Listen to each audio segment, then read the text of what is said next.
Welcome back guys. आज हम जो शुरू करने जा रहे हैं ना कोर्स, वो है माइक्रोसॉफ्ट ऑफिस का माइक्रोसॉफ्ट वर्ड। आपको दिखा देता हूँ माइक्रोसॉफ्ट वर्ड। मेरे पास जो वर्जन है वो लेटेस्ट वर्जन है माइक्रोसॉफ्ट वर्ड का। आपके पास जो कंप्यूटर होगा ना, वो आपका मुझे नहीं पता कि आपके पास कौन सा वर्जन चल रहा है माइक्रोसॉफ्ट वर्ड का। ये देख लें, ये इंटरफेस है 2024 जो लेटेस्ट वर्जन आया है वो मेरे पास है इस ऑफिस का। इसमें बहुत ज़्यादा नए फीचर्स आए हैं। एआई को इंट्रोड्यूस करवाया गया है इसके अंदर, उसके अलावा एक्सटेंशंस को इंट्रोड्यूस करवाया गया है इसके अंदर। बाकी सारी चीज़ें हैं लेकिन वर्किंग सारी वैसी ही होती है। तो वीडियो के स्टार्ट में सबसे पहले मैं आपको यही दिखाऊंगा कि आप ऑफिस को डाउनलोड कैसे करेंगे। बहुत से लोग हैं जिनके पास ऑफिस को डाउनलोड ही नहीं होगा। तो सबसे पहले हम ऑफिस को डाउनलोड कैसे करेंगे उसके बारे में देखेंगे, वो भी फ्री में। आपने सिंपली ना पहले एक काम ज़रूर करना है, वो ये है कि आपने जो पहले ऑफिस अगर आपके पास है, अगर आपको ऑफिस का नहीं पता तो आपको बता दूं, ऑफिस जो है वो सेट ऑफ एप्स होता है जिसमें पावर पॉइंट, एक्सेल और वर्ड सारा कुछ होता है। यानी माइक्रोसॉफ्ट ऑफिस की सारी प्रोडक्ट्स होती हैं अंदर, इसको कम्प्लीटली मिलाकर ऑफिस कहा जाता है, माइक्रोसॉफ्ट ऑफिस। ठीक है, आपके पास सबसे पहले नेट होना चाहिए। उसके बाद अगर ऑफिस आपके पास पहले से डाउनलोड है कंप्यूटर में या एक लैपटॉप में, तो आपने उसको डिलीट कर देना है और लेटेस्ट वर्जन डाउनलोड कर लेना है। डिलीट कैसे करना है, यहाँ से कंट्रोल पैनल में जाना है और कंट्रोल पैनल में जाके प्रोग्राम्स एंड फीचर्स में जाके यहाँ पर आपके सामने ऑफिस शो हो रहा होगा, माइक्रोसॉफ्ट ऑफिस। जैसे मेरे पास 2024 शो हो रहा है ना, आपके पास कोई भी वर्जन शो हो रहा है, इसको आप इन्हें अनइंस्टॉल कर देना और थोड़ा सा वेट करेंगे, अनइंस्टॉल हो जाएगा। ये अनइंस्टॉल करने के बाद आपने अब शुरू करना है। नेट आपके पास स्पीड थोड़ी सी तेज़ होनी चाहिए क्योंकि ये थोड़ा सा ना डिमांड करता है स्पीड तेज़। हम यहाँ पर ना गूगल क्रोम के ऊपर खोलेंगे और यहाँ पर आप लिखेंगे office customization tool. Office customization tool जो मैं लिख रहा हूँ वैसे स्टेप बाय स्टेप करते रहना, साथ के साथ ही एक टैब में यूट्यूब खोल लो और एक टैब में ये खोल लो, तो साथ साथ होता रहेगा, तो आपके लिए आसानी रहेगी। यहाँ पे आपने इतने सारा ये नज़र आ रहा होगा इंटरफेस आपके सामने। सबसे पहले आपने यहाँ 32 बिट और 64 बिट होगा, आपने 64 बिट कर लेना। अगर आपके पास विंडो 10 है तो आपने 64 बिट करना। अगर आपका विंडो 7 है तो फिर वो 64 या 32 बिट, वो आपका ऑपरेटिंग सिस्टम में चेक कर लीजिएगा कितना बिट होता है वो। मैं तो रिकमेंड करूँगा विंडो 10 होनी चाहिए सबके पास इसमें जो है वो। और आपकी जो मेमोरी जो है वो तकरीबन इस ऑफिस को डाउनलोड करने के लिए होनी चाहिए 4 GB तो होनी चाहिए। रैम जो है वो 4 GB होनी चाहिए आपकी। ठीक है, मेरे पास विंडो 11 है तो मुझे कोई प्रॉब्लम नहीं है। सबसे पहले 64 बिट आपने करना है। उसके बाद वो पूछ रहे हैं कि ऑफिस आपने डाउनलोड कौन सा करना है। यहाँ पर कई सारे ऑफिस के वर्जन्स आपके सामने शो हो रहे हैं, ये देखेंगे 2021 का भी है और 2019 का भी है। अब आपको कहा है ना, अगर 4 GB रैम है 2019 आप कर लें, कोई प्रॉब्लम नहीं है। अगर आपके पास ज़्यादा रैम है या ज़्यादा आपका हैवी पीसी है तो आप 2024 भी कर लें, कोई प्रॉब्लम नहीं है। 2024 आपने सेलेक्ट कर लेना है। ये कई सारे लिखे हुए यहाँ पे जो मैं सेलेक्ट कर रहा हूँ ना, ऑफिस LTSC प्रोफेशनल प्लस 2024 है, इसको आपने सेलेक्ट कर लेना है। उसके बाद आपने और कुछ भी नहीं करना, सिंपल नीचे जाना है और यहाँ पर वर्जन कुछ भी नहीं करना। यहाँ पर ये पूछ रहा है आपसे कि आपने कौन कौन सी प्रोडक्ट्स जो है वो डाउनलोड करनी है। यहाँ पे काफ़ी सारी प्रोडक्ट्स शो हो रही हैं। अब मुझे चाहिए सिर्फ और सिर्फ एक्सेल, और मुझे चाहिए माइक्रोसॉफ्ट वर्ड, और मुझे चाहिए पावर पॉइंट। अगर आपके पीसी की जो है वो रिक्वायरमेंट कम है, यानी कि आपका पीसी हैवी नहीं है और आप सिर्फ ये सारे ऑफ कर दें, ठीक है, आप अभी सिर्फ वर्ड सीखना चाह रहे हैं ना, वर्ड के ऊपर क्लिक करें। आप सिर्फ वर्ड को ऑन रख दें, बाकी सारे ऑफ कर देंगे, सिर्फ वर्ड ही डाउनलोड होगा और आप कुछ नहीं डाउनलोड होगा। आपके लिए इतना हैवी भी नहीं जो रिक्वायर होगा आपके लिए। वैसे डाउनलोड करने से सारे कर लेना, जो आप डिमांड करना चाहते हो वो कर लें, ठीक है। मैं सिर्फ वर्ड करूँगा, नेक्स्ट करूँगा। और यहाँ पे वो पूछ रहा है लैंग्वेज कौन सी सेलेक्ट करनी है। लैंग्वेज सेलेक्ट करनी है आपने इंग्लिश, यूनाइटेड स्टेट या यूनाइटेड किंगडम। इंग्लिश सेलेक्ट कर लिए है बेसिकली। नेक्स्ट कर देना आपने। इंस्टॉलेशन वे में ये पूछ रहा है, कुछ भी नहीं आपने करना, नेक्स्ट कर देना है। उसके बाद अपग्रेड में ये पूछ रहा है, कुछ भी नहीं आपने करना, नेक्स्ट कर देना। लाइसेंस में ये पूछ रहा है, तो लाइसेंस में यहाँ ना आपने ऑटोमेटिकली एक्सेप्ट कर देना है लाइसेंस को। ये आपने लाजमी कर देना है, ऑटोमेटिकली एक्सेप्ट करना है लाइसेंस को। अगर ये नहीं करेंगे ना तो 1 महीने बाद आपका जो है वो ऑफिस अनइंस्टॉल हो जाएगा, यानी कि वो कहेगा कि आप लाइसेंस रजिस्टर करवाओ, फिर आपको पैसे देने पड़ेंगे उसको। नेक्स्ट करेंगे इसको। और यहाँ पे जनरल में भी कुछ नहीं करना है, एप्लीकेशन प्रीफरेंस में ये सारा कुछ आएगा, आपने इसको कुछ भी नहीं करना, सिंपली इसको स्क्रॉल करके फिनिश के ऊपर क्लिक कर देना है। जो जो मैंने सेटिंग्स की हैं वो अपने सेटिंग्स करनी है और फिनिश के ऊपर क्लिक कर देना है आपने। ये हो गया फिनिश। अब आपने यहाँ पर दो ऑप्शंस हैं, इंपोर्ट और एक्सपोर्ट। आपने सिंपल एक्सपोर्ट यानी डाउनलोड करना है। इसको एक्सपोर्ट करने के बाद यहाँ पे आपने तीन ऑप्शंस आपके सामने दोबारा आ रहे हैं। वो कह रहे हैं कि आप करंट सेटिंग रखना चाहते हैं, यानी कि करंट सेटिंग जो आपने सेटिंग की है वो रखना चाहते हैं, या फिर आप कोई और सेटिंग करें। आपने कीप करंट सेटिंग पे क्लिक कर देना है। और मैंने कहा है कि मेरा सिर्फ वर्ड डाउनलोड होना चाहिए, तो वो सिर्फ वर्ड ही डाउनलोड करेगा अगर मैं कीप करंट सेटिंग के ऊपर क्लिक करूँगा। ओके करूँगा और यहाँ से एग्री करके डाउनलोड कर दूंगा। नाम आपने चेंज नहीं करना, याद रखिएगा कॉन्फ़िगरेशन लिखा हुआ, इस नाम को चेंज नहीं करना। एक्सपोर्ट करेंगे, ये डाउनलोड होना शुरू हो जाएगा। ये आपके सामने डाउनलोड हो चुका है, ठीक है। उसके बाद आपने दूसरा टैब ओपन करना और यहाँ पर लिखना है office deployment tool.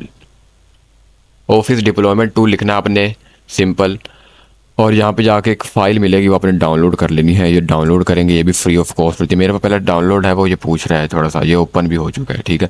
Open folder पे क्लिक करेंगे, ये हमारे पास डाउनलोड हो चुकी है ऑफिस की डिप्लॉयमेंट टूल फाइल भी। दोनों फाइलें डाउनलोड कर लेनी है आपने और आपने इन दोनों फाइलों को कट करके लोकल डिस्क सी में, लोकल डिस्क सी के से मतलब मेरा ये है कि आपकी वो डिस्क होनी चाहिए जिसके अंदर आपका विंडोज़ इंस्टॉल होता है।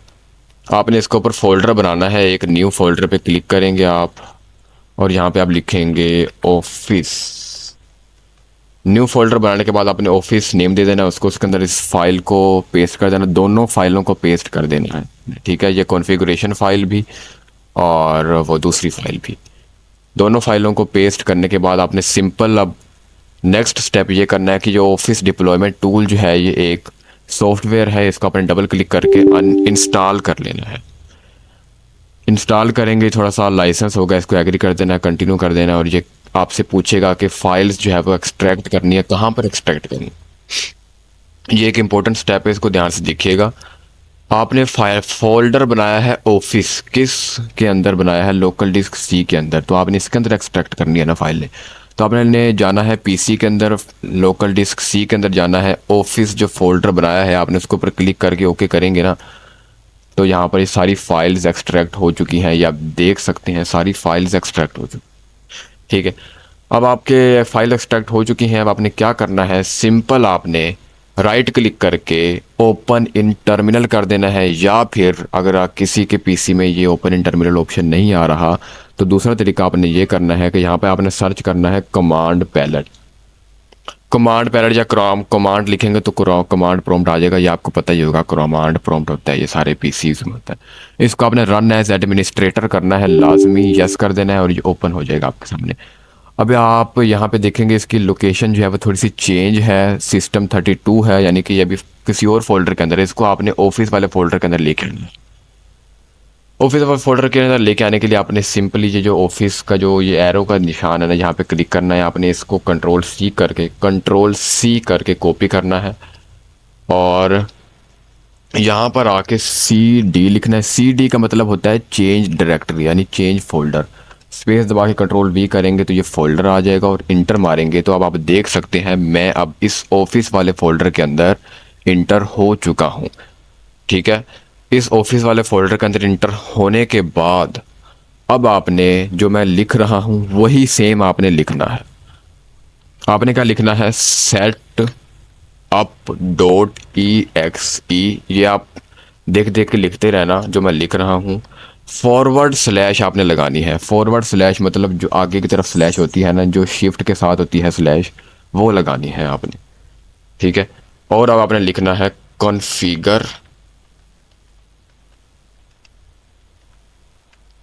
Configuration dot XML। ये आपने कोड जो है वो, ये जो आप थोड़ी सी लाइन है ये आपने लिख लेनी है और आपने इंटर मार देना है। ये आपने लाइन तब लिखनी है जब आप इस ऑफिस वाले फोल्डर के अंदर आ जाएंगे।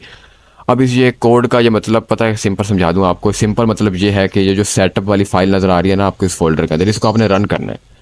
अब आपको रन तरीका ये है कि आप डबल क्लिक करके इसको रन कर लें, लेकिन ये रन करेंगे तो आपको ये चलेगा नहीं, आपको और चीज़ एरर करेगा।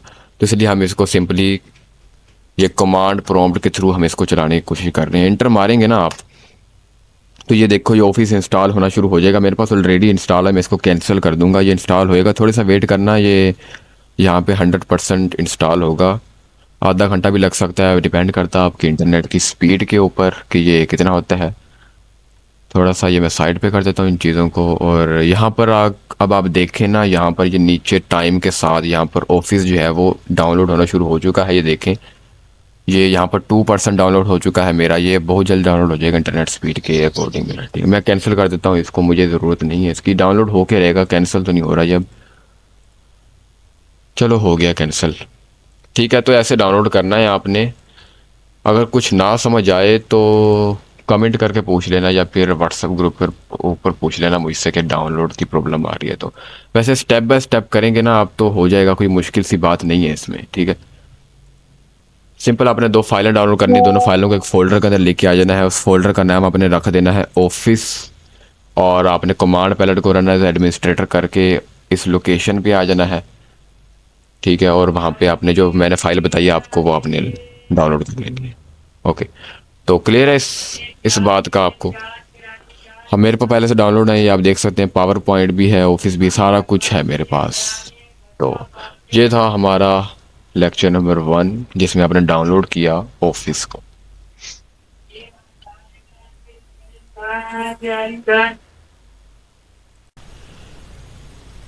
Welcome back guys, lecture number 2 start हो चुका है हमारा।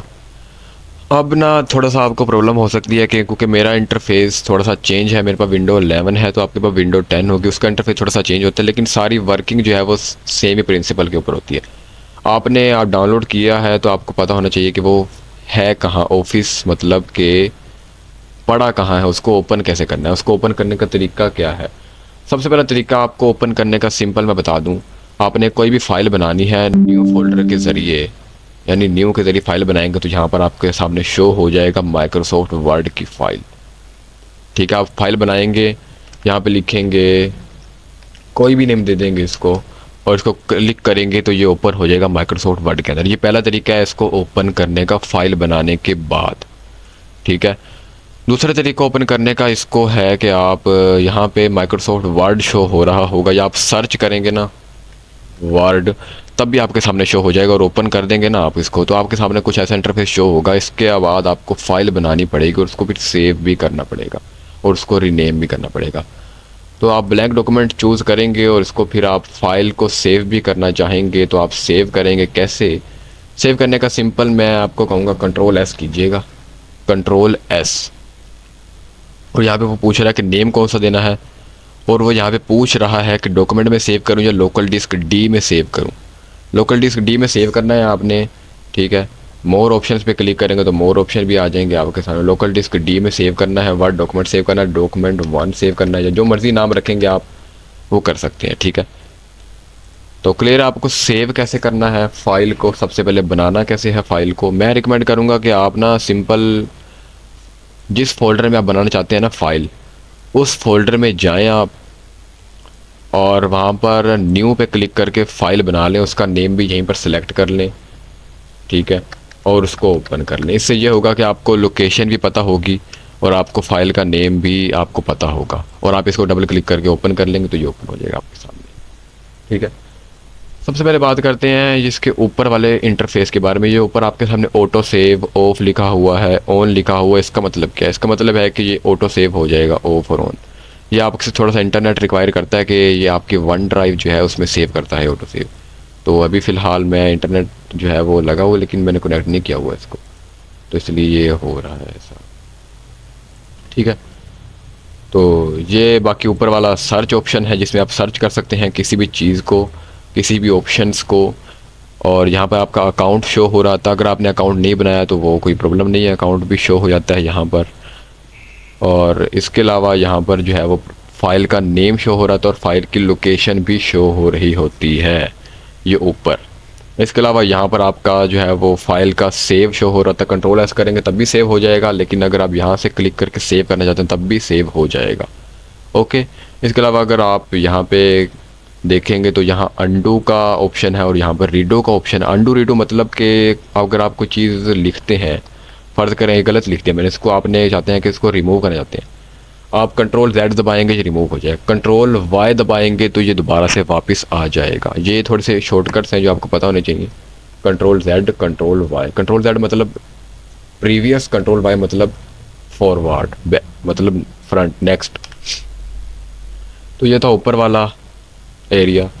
नेक्स्ट नीचे वाला एरिया है, इसको आप क्लोज भी कर सकते हैं और इसको आप ओपन भी कर सकते हैं।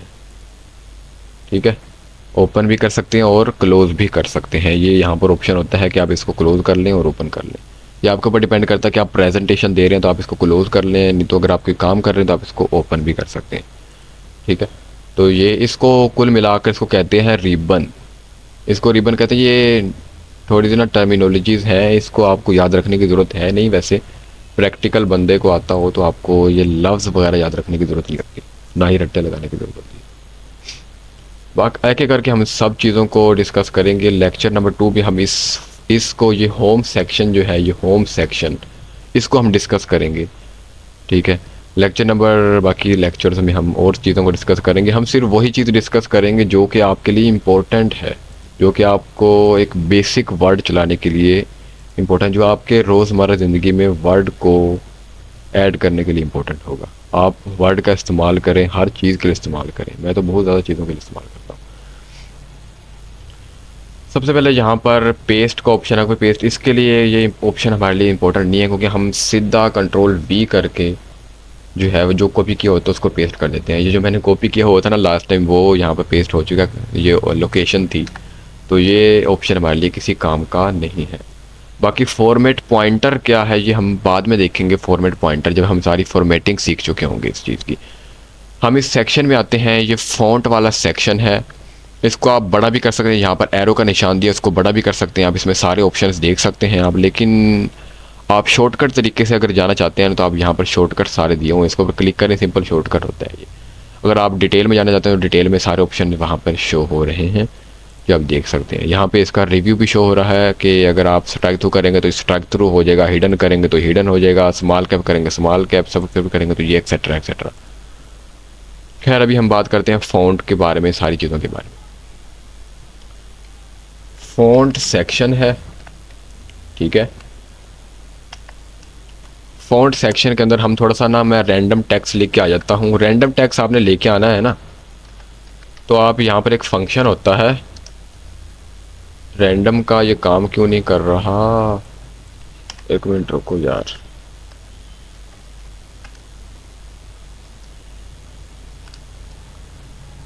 चलो खैर, रैंडम पता नहीं क्यों नहीं काम कर रहा यहाँ पर। चलो मैं अभी रैंडम कोई टेक्स्ट ले आता हूँ यहाँ पर, कोई भी कहीं से।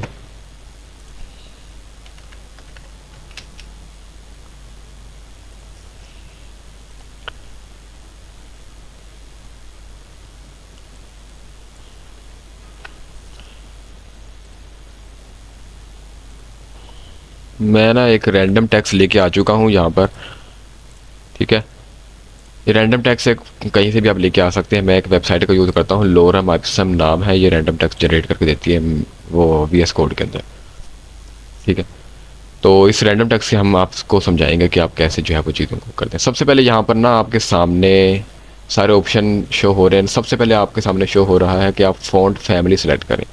अब ये फ़ॉन्ट फैमिली ऐसे काम नहीं करती कि आप इसको सेलेक्ट कर लें, बोल्ड को सेलेक्ट करें, इटैलिक सेलेक्ट कर लें, ये सिलेक्ट नहीं होगा। कोई फ़र्क आ रहा है आपके सामने? कोई फ़र्क शो नहीं आ रहा है, क्योंकि आपको पहले सेलेक्ट करना पड़ेगा कि आपको किस चीज़ को फॉर्मेटिंग करनी है। आपको इस पैराग्राफ की फॉर्मेटिंग करनी है तो आपको इसको सेलेक्ट करना पड़ेगा। ओके, आपको सबसे पहले इसका फ़ॉन्ट फैमिली चेंज करना है। तो अगर आप असाइनमेंट कोई आप सर आपको असाइनमेंट दें और उसमें लिखा हो कि फ़ॉन्ट फैमिली एरियल ब्लैक कर दो, तो यहाँ पर एरियल ब्लैक आपने ढूंढना है और एरियल ब्लैक आपने कर देना है। ये होता है फ़ॉन्ट फैमिली, जो आप चेंज कर सकते हैं। कई सारे नाम हैं, जो कॉमन नेम यूज़ होते हैं ना, वो एरियल है, एरियल ब्लैक है, और वरदाना है, हेलवेटिका है, सैंस सेरिफ है, और कुछ और भी होते हैं, गैरामेंड होता है, एक्सेट्रा एक्सेट्रा। अगर आपकी असाइनमेंट कोई सर आपको असाइनमेंट दें कोई भी, और आपको कहें कि भाई फ़ॉन्ट फैमिली एरियल ब्लैक लगा दो, या कोई भी फ़ॉन्ट फैमिली लगा दो, नेम आपने सर्च करना है, यहाँ पे सर्च भी कर सकते हैं, यहाँ पे एरियल ब्लैक या एरियल नैरो जो भी हो। एरियल नैरो लगा देता हूँ, चलो मैं एरियल नैरो लग गई है, ठीक है। ये फ़ॉन्ट फैमिली आपकी लग चुकी है। या अगर आप एरियल ब्लैक लगाना चाहते हैं, एरियल ब्लैक लगा दो। ये फ़ॉन्ट फैमिली आप ऐसे लगा सकते हैं, ठीक है। उसके बाद यहाँ पर आपके सामने बोल्ड का है, जब बोल्ड आप कर सकते हैं, इटैलिक कर सकते हैं, अंडरलाइन कर सकते हैं। अंडरलाइन हो चुका है, ये देखो ये अंडरलाइन हो चुका है। इनके शॉर्टकट्स भी हैं। आप मैं शॉर्टकट ज़्यादा इस्तेमाल नहीं करता वैसे इतने इन चीज़ों के लिए, तो ख़ासकर इन शॉर्टकट यहीं पर मौजूद होते हैं। ये देखो शॉर्टकट इस्तेमाल करने के लिए आपने इसको सेलेक्ट करना है, कंट्रोल बी करेंगे तो ये बोल्ड हो जाएगा, कंट्रोल बी करेंगे तो ये अनबोल्ड हो जाएगा। तो ये होता है, ठीक है। मैं इसका एरियल ब्लैक यूज़ किया हो तो आपको बोल्ड का फ़र्क शो नहीं हो रहा होगा। कंट्रोल बी करूँगा तो ये अनबोल्ड हो जाएगा, कंट्रोल बी करूँगा तो ये बोल्ड हो जाएगा, कंट्रोल आई करूँगा तो ये इटैलिक हो जाएगा, और कंट्रोल आई करूँगा तो ये अनइटैलिक भी हो जाएगा। कंट्रोल यू करूँगा तो अंडरलाइन हो जाएगा। कंट्रोल ये देख लो यहाँ पर शॉर्टकट्स लिखे भी हुए हैं, कंट्रोल यू करूँगा तो अंडरलाइन हो जाएगा। बोल्ड, इटैलिक, अंडरलाइन आप इस तरह से कर सकते हैं। अगर असाइनमेंट में लिखा हो कि टेक्स्ट को बोल्ड करो, इटैलिक करो, अंडरलाइन करो, तो आप यहाँ से कर सकते हैं। ओके, चलें जी। इसके अलावा आप अब असाइनमेंट के ऊपर जो है वो कुछ और भी लिखा होगा। मैं आपको वो लास्ट लेक्चर्स में ये भी बताऊंगा कि आप असाइनमेंट कैसे कंप्लीट करेंगे, थोड़ी बहुत असाइनमेंट करके भी दिखाऊंगा आपको। यहाँ पर ना दो ए शो हो रहे हैं, एक ये कैपिटल ए और एक स्मॉल, ये स्मॉल यानी मतलब थोड़ा सा छोटा ए लिखा हुआ है। इसका मतलब ये है कि आप इसको साइज़ को इंक्रीज़ कर सकते हैं और डिक्रीज़ कर सकते हैं। यहाँ पर साइज़ इंक्रीज़ भी हो रहा है, 14 हो गया है, और क्लिक करूँगा 16 हो गया, 18 हो गया, 20 हो गया, 22 हो गया। इसको बड़ा भी कर सकते हैं और छोटा भी कर सकते हैं साइज़ को। तो आप ये शॉर्टकट हैं। इसके अलावा अगर आप शॉर्टकट नहीं इस्तेमाल करना चाहते, आप इसको ऐसे भी कर सकते हैं। ये देखो यहाँ पे जितने मर्जी टेक्स्ट बड़ा करना चाहते हैं वो कर सकते हैं आप। अब असाइनमेंट में लिखा हो कि भाई फ़ॉन्ट साइज़ 14 होना चाहिए, तो आप 14 यहाँ से सिलेक्ट कर सकते हैं। ओके, फ़ॉन्ट साइज़ भी क्लियर है, फ़ॉन्ट फैमिली भी क्लियर है, बोल्ड, इटैलिक, अंडरलाइन भी आपको क्लियर हो चुका है। अब यहाँ पर जो है वो सर आपको कह रहे हों, असाइनमेंट में आपने लिखा हो कि भाई आपने इन सब को अपर केस कर देना है। अपर केस का आपको मतलब समझा होगा कि अपर केस सब हो जाएगा, या आप लोअर केस करना है, लोअर केस कर सकते हैं। सेंटेंस केस मतलब कि पहला लफ्ज़ बड़ा होगा और बाकी सारे लफ्ज़ छोटे होते हैं, ये सेंटेंस केस आपको पता हो। कैपिटल ईच वर्ड यानी हर वर्ड का पहला लफ्ज़ कैपिटल होगा, जैसे एस स्टैंडर्ड का एस बड़ा है, डमी का डी बड़ा है, टेक्स्ट का टी बड़ा है, ये कैपिटल हो चुका है। ये सर अगर असाइनमेंट में कुछ लिखा होगा तो आप कर सकते हैं। वैसे टोकल केस तो ये वैसे खाप डालने वाली बात हो जाएगी, देखो एरर ही एरर आ गए, ये टोकल केस कोई काम नहीं करता। सेंटेंस केस ज़्यादातर लोग यूज़ करते हैं, मैं भी सेंटेंस केस मैं यूज़ बहुत करता हूँ, मतलब कभी ज़रूरत नहीं पड़ी वैसे। चलें जी, सेंटेंस इसका बात का भी क्लियर हो चुका है आपको। आगे आपके सामने जो है ना वो एक और चीज़ शो हो रही है, और वो है क्लियर फॉर्मेटिंग, यानी ए के ऊपर इरेज़र बना हुआ इरेज़र। इसका मतलब अगर आप बोल्ड किया, इटैलिक किया, अंडरलाइन किया, कुछ भी कर दिया, फलां एक्सेट्रा जो भी कर दिया आपने, इसको फॉर्मेट करना है तो आप फॉर्मेट कर सकते हैं। इसको क्लियर फॉर्मेटिंग के जरिए इसको सिलेक्ट करेंगे और फॉर्मेट करेंगे तो ये फॉर्मेट हो जाएगा। अभी कलर किया हो तो कलर तो फॉर्मेट नहीं हो रहा ना, नो कलर करेंगे तो ये फॉर्मेट दोबारा से हो चुका है, तो ये फॉर्मेट करता है। ठीक है, फॉर्मेट भी हो गया। Sentence upper case lower case भी आपको समझ आ गई, और कैपिटल और स्मॉल करने का, लफ्ज़ों को भी सिलेक्ट करने का भी आपको समझ आ चुका है। Font family, bold, italic, underline भी आपको क्लियर है। अब बात करते हैं आपने टेक्स्ट का कलर कैसे चेंज करना है। यहाँ पे एक ये कलर है, एक ये सीन है और एक ये भी है। ये बैकग्राउंड कलर को चेंज करने के लिए होता है। ये बैकग्राउंड कलर आपने कोई चेंज करना है तो आप कर सकते हैं बैकग्राउंड कलर चेंज। ठीक है, अगर असाइनमेंट के ऊपर लिखा हो कि background colour dozer blue change करो, तो आप कैसे करेंगे? तो आप यहाँ पर डोजर ब्लू सेलेक्ट कर सकते हैं, वो होगा यहाँ पे कोई भी सर देंगे तो वैसे बेसिक किसी कलर देते हैं, वो कहेंगे रेड कलर कर दो, तो रेड कलर आप कर सकते हैं ऐसे। ठीक है, नो कलर का नो कलर होगा। अगर आप टेक्स्ट का कलर चेंज करना चाहते हैं तो टेक्स्ट का कलर चेंज करने के लिए आप यहाँ से कोई भी कलर सेलेक्ट कर सकते हैं, जैसे कि मैं सेलेक्ट कर लेता हूँ यहाँ पर ग्रीन। ठीक है, तो ये ग्रीन सेलेक्ट हो चुका है। कलर भी सिलेक्ट करना आता है आपको, बैकग्राउंड कलर भी सिलेक्ट करना है, आ गया है। आपको प्रैक्टिस करेंगे तो मैं बहुत ज़्यादा यूज़ करता हूँ, इसलिए मुझे प्रैक्टिस है इस चीज़ की। आप इसको ना रोज़मर्रा की ज़िंदगी में यूज़ करना सीखें। कोई भी असाइनमेंट बनाएं, इसके ऊपर बनाएं आप। ठीक है, तो आपको ये फिर बहुत ज़्यादा आसान लगेगा। आगे बात करते हैं यहाँ पर थोड़े से इफ़ेक्ट्स के बारे में। आपको पता है हर चीज़ के अंदर इफ़ेक्ट्स होते हैं, यहाँ पर भी इफ़ेक्ट्स आ रहे हैं। ये इफ़ेक्ट आप डाल सकते हैं, ये देखो ये इफ़ेक्ट आ चुके हैं, ये इफ़ेक्ट्स हैं। और यहाँ पे और ज़्यादा इफेक्ट्स शो हो रहे हैं आपको। आउटलाइन आपको अगर कोई चेंज करनी है तो आप आउटलाइन चेंज कर सकते हैं। शेडो आपने लगाना है, शेडो लगा सकते हैं। रिफ्लेक्शन लगाना है, रिफ्लेक्शन लगा सकते हैं। मैं कहूँगा ये आप खुद एक्सप्लोर करें, मैं हर चीज़ को एक्सप्लोर आपको नहीं करवा सकता, आप खुद पंगे लें और इसको समझें। ये वैसे बस बेसिक स्टाइलिंग के लिए होती है, स्टाइलिंग आप कर सकते हैं। वैसे इन्होंने बेसिक स्टाइलिंग के थोड़े टेम्पलेट भी दिए हुए आपको दिखाया है, ये कर सकते हैं आप, ये लगा सकते हैं, ये लगा सकते हैं, तो आप ऐसे स्टाइलिंग भी कर सकते हैं। ये स्टाइलिंग के लिए होता है, ठीक है। वैसे यूज़ तो नहीं पड़ा इस स्टाइलिंग का, कभी यूज़ इस्तेमाल नहीं किया। कलर चेंज कर लेते हैं, फ़ॉन्ट फैमिली चेंज कर लेते हैं, जो स्टाइलिंग अपने आप हो जाती है। वैसे इतनी ज़्यादा यूज़ नहीं करते। ये ब्लू कलर, ये है सिंपल ब्लू कलर, आप यहाँ से भी लगा सकते हैं भाई। ये है फ़ॉन्ट का सारा सेक्शन। इसको इन डेप्थ डिटेल में भी समझाऊँ मैं आपको, तो यहाँ पर वो सबसे पहले पूछ रहा है कि आपने इस जो आपका जो टेक्स्ट है उसको हेडिंग में रखना है और फ़ॉन्ट फैमिली कौन सी लगानी है। तो यहाँ पे फ़ॉन्ट फैमिली आ रही है, एरियल लगानी है आपने, तो आप फ़ॉन्ट फैमिली एरियल लगा दें। पहले आपको सिलेक्ट करना पड़ेगा इसको, उसके बाद ही इसको जो है वो आप इन डेप्थ में जाके सिलेक्ट करेगा। मैं चाहता हूँ इसको एरियल जो है वो हेडिंग लग जाए, एरियल नैरो। इसके अलावा फ़ॉन्ट स्टाइल जो है वो इसका बोल्ड लग जाए। बोल्ड लगना चाहिए या नहीं ये आप डिपेंड करता है आपके ऊपर। मैं चाहता हूँ बोल्ड ना हो। इसके अलावा फ़ॉन्ट साइज़ आप सेलेक्ट कर सकते हैं, यहाँ पे ध्यान से देखिए, फ़ॉन्ट साइज़ आप सेलेक्ट कर सकते हैं। इसके अलावा कलर सेलेक्ट कर सकते हैं आप। कलर आप चाहते हैं रेड कलर हो जाए, रेड कलर हो जाएगा। अंडरलाइन यानी कि आप अंडरलाइन चाहते हैं या नहीं, तो अंडरलाइन आप लेके आ सकते हैं। अंडरलाइन का स्टाइल लेके आ सकते हैं। कौन सा अंडरलाइन लेके आनी है आपने, डैश लेके आनी, डॉट लेके आनी है, ये आप देखेंगे तो आपको समझ आएगी। यहाँ पे नीचे ना, यहाँ पे ये देखें, ये यहाँ पे आपको ना वो प्रीव्यू शो हो रहा है कि आपकी स्टाइलिंग के लिहाज से क्या क्या चेंज आ चुका है। ये देखा, अंडरलाइन सेट की अंडरलाइन आ चुकी है, डॉटेड वाली अंडरलाइन, डॉटेड वाली। और अंडरलाइन का कलर कौन सा होना चाहिए, जो अंडरलाइन का कलर भी आप देखिए, ये देखें आप, अंडरलाइन का कलर आप यहाँ पर शो हो रहा है इन डेप्थ में, यहाँ पे शो नहीं हो रहा अंडरलाइन का कलर। यहाँ पे आप थोड़ा सेटिंग्स में जाएंगे तो शो होगा अंडरलाइन का कलर। अंडरलाइन का कलर मैं चाहता हूँ कि ये रेड हो जाए, तो अंडरलाइन का कलर भी रेड हो चुका है। इसके अलावा इफेक्ट लेकर जाते हैं, स्ट्राइक थ्रू ऊपर लाइन आ जाएगी, double strike through double line आ जाएगी ऊपर। सुपर स्क्रिप्ट मतलब कि ये आपने देखा होगा एक्सपोनेंशियल होती है। सब स्क्रिप्ट मतलब कि जो फार्मूलाज में जो नीचे होता है ना, एक्स की टू CO2 H2O, वो जो सब स्क्रिप्ट वो होता है। सुप का मतलब सुपर मतलब ऊपर, सब का मतलब नीचे वाला चीज़ होती है, ठीक है। ये स्मॉल कैप्स, ऑल कैप्स, ये सारी आपको पता है। स्मॉल मतलब के छोटे अल्फ़ाबेट्स और लार्ज कैप्स मतलब के ला अपर केस, ठीक है, इसको ये कहते हैं। इसके अलावा एडवांस में भी यही सारी फीचर भी आते हैं, या आप इसको देख सकते हैं, देख लेना, कोई प्रॉब्लम नहीं है। ये ज़्यादा इस्तेमाल नहीं होते हैं, आपको बता रहा हूँ ना कि ये सारे शॉर्टकट्स बहुत कम इस्तेमाल होते हैं। बोल्ड कर लेते हैं लोग, इटैलिक कर लेते हैं ज़्यादातर।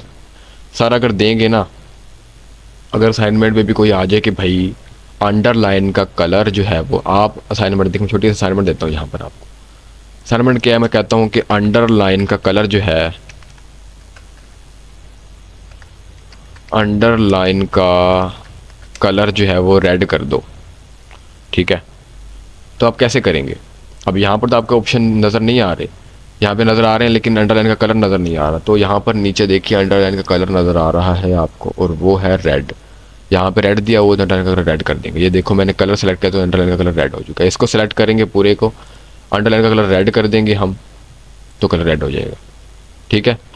ऐसे आप कर सकते हैं। इसके अलावा आप इन डेप्थ में जाके भी यहाँ से भी कर सकते हैं। अंडरलाइन का कलर रेड, अंडरलाइन किधर है, फ़ॉन्ट में जाके अंडरलाइन का कलर रेड सेलेक्ट करेंगे और ओके करेंगे तो अंडरलाइन कलर रेड आ जाएगा, ठीक है। तो ये ऐसे करते हैं, अंडरलाइन का कलर रेड। असाइनमेंट में जो लिखा होगा, मैं बेसिकली आपको ये बता रहा हूँ कि जो ऑप्शन लिखे होंगे वो है कहाँ पर, इसमें मौजूद कहाँ कहाँ पर है। तो ये फ़ॉन्ट में फॉर्मेटिंग जितनी भी होती है ना आपकी, बेसिकली स्टाइलिंग जो भी होती है वो यहाँ पर शो हो रही होती है। तो उम्मीद आपको क्लियर हो चुका होगा फ़ॉन्ट का सेक्शन, कोई भी इसमें बात रहती नहीं होगी आपके लिए, ठीक है। अब आपकी बात करते हैं पैराग्राफ के लिए। मैं सारा कंट्रोल Z से ना मैं इसको थोड़ा सा रीडो कर रहा हूँ, मतलब कि बैक कर रहा हूँ, जो मैंने चेंजेस किए उनको बैक कर रहा हूँ, ओके। अब यहाँ पर पैराग्राफ सेक्शन में कई सारे ऑप्शन हैं। सबसे पहले यहाँ पर ऑप्शन आ रहा है अलाइनमेंट। अलाइनमेंट में 4 ऑप्शन होते हैं। सबसे पहला ऑप्शन है कि यहाँ पर अलाइनमेंट लेफ़्ट हो चुका है। दूसरा है सेंटर, ये सेंटर हो चुका है अलाइनमेंट, आप देख सकते हैं सेंटर हो चुका है अलाइनमेंट। तीसरा है राइट, चौथा है जस्टिफाई। जस्टिफाई का मतलब ये होता है कि सारी लाइनें जो है ना, ये लाइनें ये बिल्कुल एक बराबर में आ जाएंगी। लाइनें सारी एक बराबर में आ जाएगी। देखो ये लाइनें सारी बराबर, जैसे आपने बुक्स में देखा होगा लाइनें बिल्कुल बराबर में होती हैं। वो वहाँ पर अगर आप स्केल लगाएंगे ना तो आप देखेंगे कि बिल्कुल लाइन बाय लाइन आ रही है लाइनें, कोई भी टेढ़ी मेढ़ी लाइन नहीं है। तो आप जस्टिफाई का इस्तेमाल करके कर सकते हैं। ज़्यादातर लोग जस्टिफाई बहुत ज़्यादा इस्तेमाल करते हैं, मैं भी जस्टिफाई इस्तेमाल करता हूँ, ये सही लगता है। ठीक है, उसके अलावा यहाँ पर अब आके सामने ये सारी चीज़ें शो हो रही हैं। ये होती है लाइन हाइट। लाइन का मतलब लाइन होती है, हाइट का मतलब हाइट होती है। ये दो दो लाइनें हैं ना, ये दो लाइन, एक लाइन ये एक लाइन ये, दोनों लाइनों के दरमियान अगर आप हाइट देना चाहते हैं, थोड़ा सा स्पेस देना चाहते हैं, तो आप दे सकते हैं इस ऑप्शन के ज़रिए। या 1.5 देने चाहते हैं, 2 देने चाहते हैं, 2.5, 3.0। ये देखो लाइन्स अब आप आ चुकी हैं। कई सारी असाइनमेंट में लिखा होता है कि लाइन हाइट जो है वो 2.5 होनी चाहिए, 2.0 होनी चाहिए, तो आप यहाँ से कर सकते हैं। इसके अलावा आप इन डेप्थ में जाकर यहाँ से भी कर सकते हैं। ये भी आपको समझाऊंगा कि ये इसका मतलब क्या होता है बाद में। उम्मीद आपको ये 4-5 ऑप्शन तो क्लियर हो चुके होंगे कि आपने अलाइनमेंट कैसे सेट करनी है। इसके अलावा लाइन हाइट कैसे चेंज करनी है वो आप चेंज कर सकते हैं। लाइन हाइट जैसे मैंने 3.0 रखी हुई है, तो ये लाइन्स के दरमियान इतनी ज़्यादा स्पेस आ चुकी है। इसके अलावा आप ऑटोमेटिकली अपनी भी सेलेक्ट कर सकते हैं। 1.0 रहने देते हैं अभी के लिए, खैर ज़्यादा नहीं, 1.5 रख देते हैं। चलो आगे बात करते हैं कि बैकग्राउंड कलर क्या होना चाहिए। बैकग्राउंड कलर सबसे पहले आपने पीछे पढ़ा है कि बैकग्राउंड कलर ये होता है, ये बैकग्राउंड कलर होता है लाइन के ऊपर बैकग्राउंड, यानी line by line background colour. और एक ये बैकग्राउंड कलर होता है जो कि होता है पूरे इस कंटेनर के ऊपर, यानी कि आपने सेलेक्ट किया ये एक कंटेनर बन चुका है, इस पूरे कंटेनर के ऊपर बैकग्राउंड कलर कौन सा आना चाहिए, ये बैकग्राउंड कलर सेलेक्ट करता है। ठीक है, जैसे मैं चाहता हूँ कि इसके ऊपर ये सिलेक्ट हो जाए या फिर ब्लैक आ जाए, ब्लैक तो ऑलरेडी है, ये आ जाए या फिर ये आ जाए, जो भी दो बैकग्राउंड कलर आप, उम्मीद है आपको समझ आ चुकी, क्योंकि ये बैकग्राउंड कलर आप पूरे कंटेनर के ऊपर अगर आपने बैकग्राउंड कलर लेके आना है तो आप लेके आ सकते हैं। ठीक है, अभी मैंने कलर कोई ऐसा सिलेक्ट कर लिया है जिसकी वजह से कोई भी कलर मुझे अच्छा नहीं लग रहा यहाँ पर। तो यहाँ पे आप बैकग्राउंड कलर सेलेक्ट कर सकते हैं। कलर मैं थोड़ा सा चेंज करता हूँ, थोड़ा सा, हाँ चल अब सही है। तो ऐसे आप पूरे कंटेनर के ऊपर बैकग्राउंड कलर लगा सकते हैं। ठीक है, ये दोनों बैकग्राउंड कलर में फ़र्क भी आपको समझ आ चुका होगा। अगर सर बैकग्राउंड कलर कहते हैं ना असाइनमेंट के ऊपर बैकग्राउंड कलर चेंज करो, तो आपने यहाँ से बैकग्राउंड कलर चेंज करना है पूरे कंटेनर का, ना कि line wise background colour. Okay, पूरे कंटेनर का चेंज करना है आपने बैकग्राउंड कलर। इसके अलावा यहाँ पर अब बॉर्डर्स आपके सामने शो हो रहा है, ये आपके डब्बा बना हुआ है, इसका मतलब होता है बॉर्डर्स। अगर आप थोड़ा सा इसको क्लिक करेंगे ना, होवर करेंगे, तो आपके सामने थोड़ा सा लिखा हुआ भी आता है कि बॉर्डर्स की डेफिनेशन क्या है, बॉर्डर्स कैसे काम करते हैं, टेल मी मोर। इसके बारे में आप और भी जान सकते हैं बॉर्डर्स के बारे में। वैसे यहाँ पे बॉर्डर्स दिया हो, बॉटम बॉर्डर चाहिए आपको, बॉटम बॉर्डर ये देखिए नीचे लाइन आ चुकी है, टॉप बॉर्डर में टॉप लाइन आ चुकी है, लेफ्ट बॉर्डर में लेफ्ट लाइन आ चुकी है, राइट में राइट लाइन आ चुकी है। नो बॉर्डर मतलब कोई बॉर्डर नहीं, ऑल बॉर्डर में ऑल लाइन आ चुकी है। ओके, तो किसी में भी बॉर्डर लगा होता तो आप ऐसे बॉर्डर लगा सकते हैं। बॉर्डर्स आपको समझ आ चुका होगा। बॉर्डर आपने अगर स्टाइलिंग और ज़्यादा करनी, जैसे कि आपने देखा था अंडरलाइन का कलर चेंज करना, बॉर्डर का भी आप अंडरलाइन कलर चेंज कर सकते हैं, बॉर्डर्स का कलर चेंज कर सकते हैं। बॉर्डर के दरमियान बॉर्डर की जो ये है वेट है, मतलब कि बोल्ड है जितना, इसको और ज़्यादा बोल्ड करना तो आप और ज़्यादा बोल्ड कर सकते हैं। वो आप सेटिंग्स इन डेप्थ में देखेंगे कैसे करना है।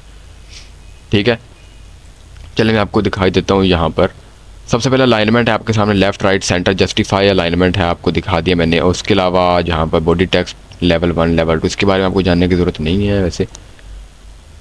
और इसके अलावा यहाँ पर ये स्पेसिंग, लाइन स्पेसिंग आपको दिखाया था, लाइन हाइट मैंने बताया था ना आपको कि लाइन हाइट क्या होती है, वो आप ऐसे कर सकते हैं, यहाँ से भी आप कर सकते हैं डबल वगैरह वगैरह। ये देखो लाइन हाइट थोड़ी सी चेंज हो चुकी है। ठीक है, तो आगे बात करते हैं हमारी नेक्स्ट चीज़ के बारे में, जो कि है लिस्ट।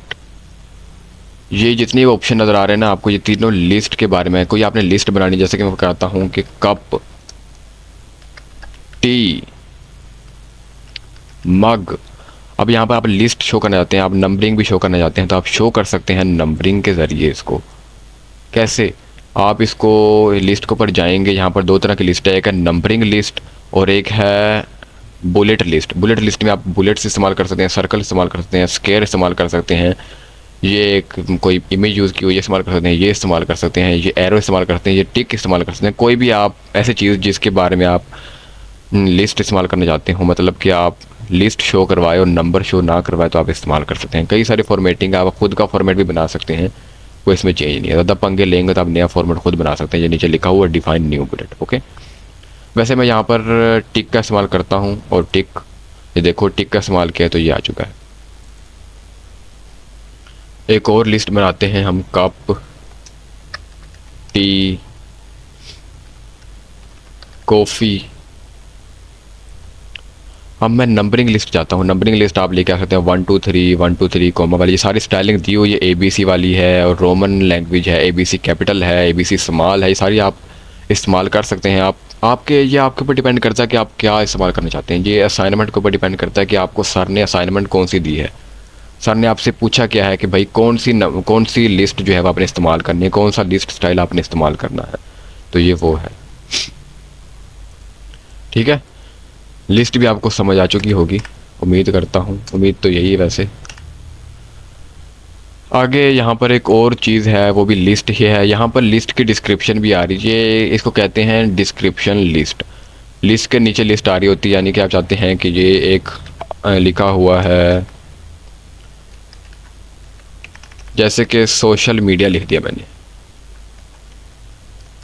अब ये एक लिस्ट बना दिया। अब समझो कि ये एक मैंने लिस्ट बनाई है, ठीक है। अब चाहते हैं कि इसके अंदर जो है वो एक लिस्ट बने, तो आप इस लिस्ट को ख़त्म करके ना इसके अंदर एक लिस्ट बना सकते हैं, नंबरिंग लिस्ट, और कह सकते हैं व्हाट्सएप होगी इसके अंदर, फेसबुक होगी इसके अंदर, एक्सेट्रा एक्सेट्रा। ठीक है, आप समझ चुके होंगे कि ये लिस्ट क्या कह रही है, कि लिस्ट के अंदर आप लिस्ट भी बना सकते हैं, यानी सब कैटेगरीज भी आप बनानी है तो आप बना सकते हैं इस तरीके से। मैं वैसे इनके ऊपर क्लिक करके लिस्ट नहीं बनाता, मैं बनाता हूँ यहाँ पर मैंने नंबरिंग लिस्ट बनानी है ना, मैं 1 डॉट लिखूँगा और यहाँ पर लिखूँगा कप और इंटर मारूंगा तो ये लिस्ट बन जाएगी। ठीक है, ऐसे ये थोड़ा सा ना AI सिस्टम इस 2024 के वर्जन में काम करता है, पता नहीं मुझे पुराने वर्जन में ये काम करता है या नहीं, तो ये इसमें तो ये काम करता है। वैसे आप मैनुअली भी कर सकते हैं और ऑटोमेटिकली भी आप कर सकते हैं, तो ये आपके ऊपर डिपेंड करता है। उम्मीद है आपको ये सेक्शन भी समझ आ चुका होगा। इसके अलावा यहाँ पर एक और सेक्शन, एक और बात मैं करना भूल गया हूँ, वो पैराग्राफ के ऊपर ही लागू होगी मेरे ख्याल से। इसको कॉपी करता हूँ सबसे पहले मैं, और चलो जी, ये कॉपी हो गया। अब यहाँ पर आप देखेंगे, इसका पहले मैं जस्टिफाई कॉन्टेंट सेंटर करता हूँ, और यहाँ पर ना ये 2 ऑप्शन हो रहे हैं, एक एरो है लेफ़्ट की तरफ और एक एरो है राइट की तरफ। इसको कहते हैं डिक्रीज़ और एक इसको कहते हैं इंक्रीज़। ये आप दरमियान, ये आप साइड पे स्पेसिंग देख रहे हैं ना, यहाँ पे इतनी स्पेसिंग है और यहाँ पे इतनी स्पेसिंग को आप थोड़ा कम और ज़्यादा करने के लिए इसको इस्तेमाल करते हैं। जैसे कि आपने इसको इस्तेमाल किया, ये देखो मैंने कहा कि इंक्रीज़ कर दो डिक्रीमेंट, तो ये साइड पे हो चुका है, ये देखो इतना साइड हो। कई बुक्स में आप देखते हैं कि कई ट्रिपल पैराग्राफ लिखे होते हैं, तो आप ऐसे कर सकते हैं, और इंक्रीमेंट और डिक्रीमेंट करके आप इसको इस्तेमाल करके पैराग्राफ्स को या किसी और चीज़ को भी आप छेड़छाड़ कर सकते हैं और उसको चेंज कर सकते हैं। डिक्रीमेंट और इंक्रीमेंट ऐसा काम करता है। ठीक है, इसको आप यहाँ से भी आप देख सकते हैं, इंक्रीमेंट और डिक्रीमेंट को। अब यहाँ पे शो नहीं हो रहा, किधर गया वो? यहाँ पे आप स्केल शो होता था पुराने वर्जन में, तो शो हो रहा था, यहाँ पर पता नहीं क्यों नहीं शो हो रहा। स्केल शो होता था, यहाँ पर स्केल से भी आप इसको चेंज कर सकते हैं, इंक्रीमेंट और डिक्रीमेंट को। यहाँ पे स्केल शो नहीं हो रहा, पंगे लेने पड़ेंगे मुझे शायद। ठीक है, तो ये इंक्रीमेंट और डिक्रीमेंट आप कर सकते हैं, ये आगे की तरफ और पीछे की तरफ। स्पेसिंग आप अगर आपने देने तो आप कर सकते हैं। फ़ॉन्ट का सेक्शन भी क्लियर है, पैराग्राफ का सेक्शन भी क्लियर है, और आगे आप हमारे लिए कुछ रहता नहीं है मेरे ख्याल से। आगे यहाँ पर थोड़े से स्टाइल्स दिए हों, जैसे आपको यहाँ पे थोड़े इफेक्ट्स मिल रहे होते हैं ना, वैसे यहाँ पे स्टाइल्स मिल रहे हैं। जैसे कि आप चाहते हैं कि मैंने लिखा दिस इज़ हेडिंग, अब ये आपने ऐसे सिंपल लिख दिया। ठीक है, चाहते हैं इसको हेडिंग में कन्वर्ट करूं, आप सिंपल इसके ऊपर ये हेडिंग लिखा हुआ ना, हेडिंग पे कन्वर्ट करेंगे, ये हेडिंग हो चुका है। ठीक है, ये देखो ये हेडिंग में है, मैंने सिर्फ इसके ऊपर क्लिक किया और ये हेडिंग हो चुका है। ठीक है, अब चाहते हैं कि ये HH जो है लिखा हुआ है, इसको आप कन्वर्ट करना चाहते हैं और ज़्यादा स्ट्रॉन्ग में, तो आप ऐसे स्ट्रॉन्ग में कन्वर्ट कर सकते हैं। यानी ये सारे स्टाइलिंग दी हुई है, इसको आप बड़ा करके और भी स्टाइलिंग देख सकते हैं, वैसे स्टाइलिंग बहुत ज़्यादा काम नहीं करती, मैं सिर्फ हेडिंग के लिए इस्तेमाल करता हूँ। कभी मैंने हेडिंग देनी होती है ना, जैसे कि मैं चाहता हूँ कि व्हाट इज़ दिस, जैसे कोई क्वेश्चन है, इसको मैंने हेडिंग देनी है, इसको सेलेक्ट करता हूँ मैं, हेडिंग के ऊपर क्लिक करता हूँ और ये हेडिंग बन जाती है। अब मुझे इसमें स्टाइलिंग करने की ज़रूरत नहीं पड़ती, नहीं तो मैं अगर आप मैनुअली करता ना इस चीज़ को, तो मुझे इसका फ़ॉन्ट फैमिली देना पड़ता, फ़ॉन्ट साइज़ देना पड़ता, बोल्ड करना पड़ता, इसको थोड़ा सा, इसको ऐसे दरमियान में करना पड़ता और वगैरह वगैरह, कलरिंग चेंज करनी पड़ती, तो ये मुझे मैनुअली करना पड़ता। तो मैंने ऑटोमेटिकली इसको क्लिक किया और ये मैंने कर लिया। ओके, चलेंगे, अगर आप कोई ये देखें, ये स्टाइलिंग है, इसको चेंज करना चाहते हैं आप, इसको आप कर सकते हैं। आप इसको नॉर्मल कर दीजिए, नॉर्मल हो चुका है। मैंने सिंपली क्लिक किया, सारी स्टाइलिंग गायब होगी और इसको नॉर्मल कर दिया मैंने। अगर इसको मैंने अगर मैनुअली चेंज करता तो मुझे सारी स्टाइलिंग को रिमूव करना पड़ता। रिमूव करने के लिए मैं यहाँ से भी कर सकता था रिमूव, क्लियर फॉर्मेटिंग भी कर सकता था, वगैरह वगैरह। ठीक है, और आगे बात करते हैं फाइंड और रिप्लेस की। फाइंड का मतलब आपको पता ही है कि किसी चीज़ को फाइंड करना। फाइंड क्या करना मतलब, अब फर्ज कर इतना सारे आपके सामने जो है वो यहाँ पे पेजेस शो हो रहे हैं। अभी मेरे पास एक पेज का डॉक्यूमेंट है, यहाँ पे पेज 160 वर्ड शो हो रहे हैं। यहाँ पे नीचे देखो, पेज 1 और 160 वर्ड है। कोई मैं फ़ाइल खोलता हूँ, यहाँ पर इंफॉर्मेटिव सेशन की फ़ाइल खोलता हूँ। चलो, अब यहाँ पे इतने सारे, ये भी एक पेज ही है, चलो कोई नहीं, कई सारे पेजेस या कोई सारा डाटा होता है ना, उसके अंदर आप इतने सारे लफ्ज़ हैं, जैसे कि मैंने लोरम यूज़ किया है, अब यहाँ पर भी लोरम आ रहा है, ठीक है, और एप्सम यहाँ भी 2 दफ़ा आ रहा है, यानी कितनी दफ़ा भी एक लफ्ज़ है वो बार बार रिपीट हो रहा है और वो आपने गलत लिख दिया है। जैसे कि मैंने अपना नाम लिख दिया है कई बार, मैं दिखाता हूँ आपको, जैसे कि मैंने अबू बकर लिख दिया, ठीक है,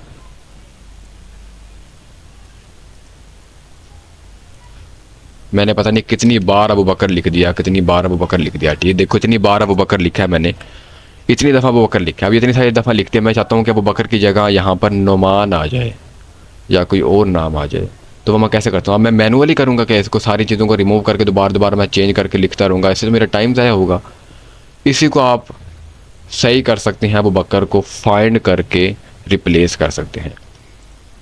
मतलब कि कंट्रोल F आप करेंगे, कंट्रोल F से यहाँ पर आ जाएगा और आप फाइंड करेंगे और उसको रिप्लेस कर सकते हैं। रिप्लेस करेंगे किसके साथ?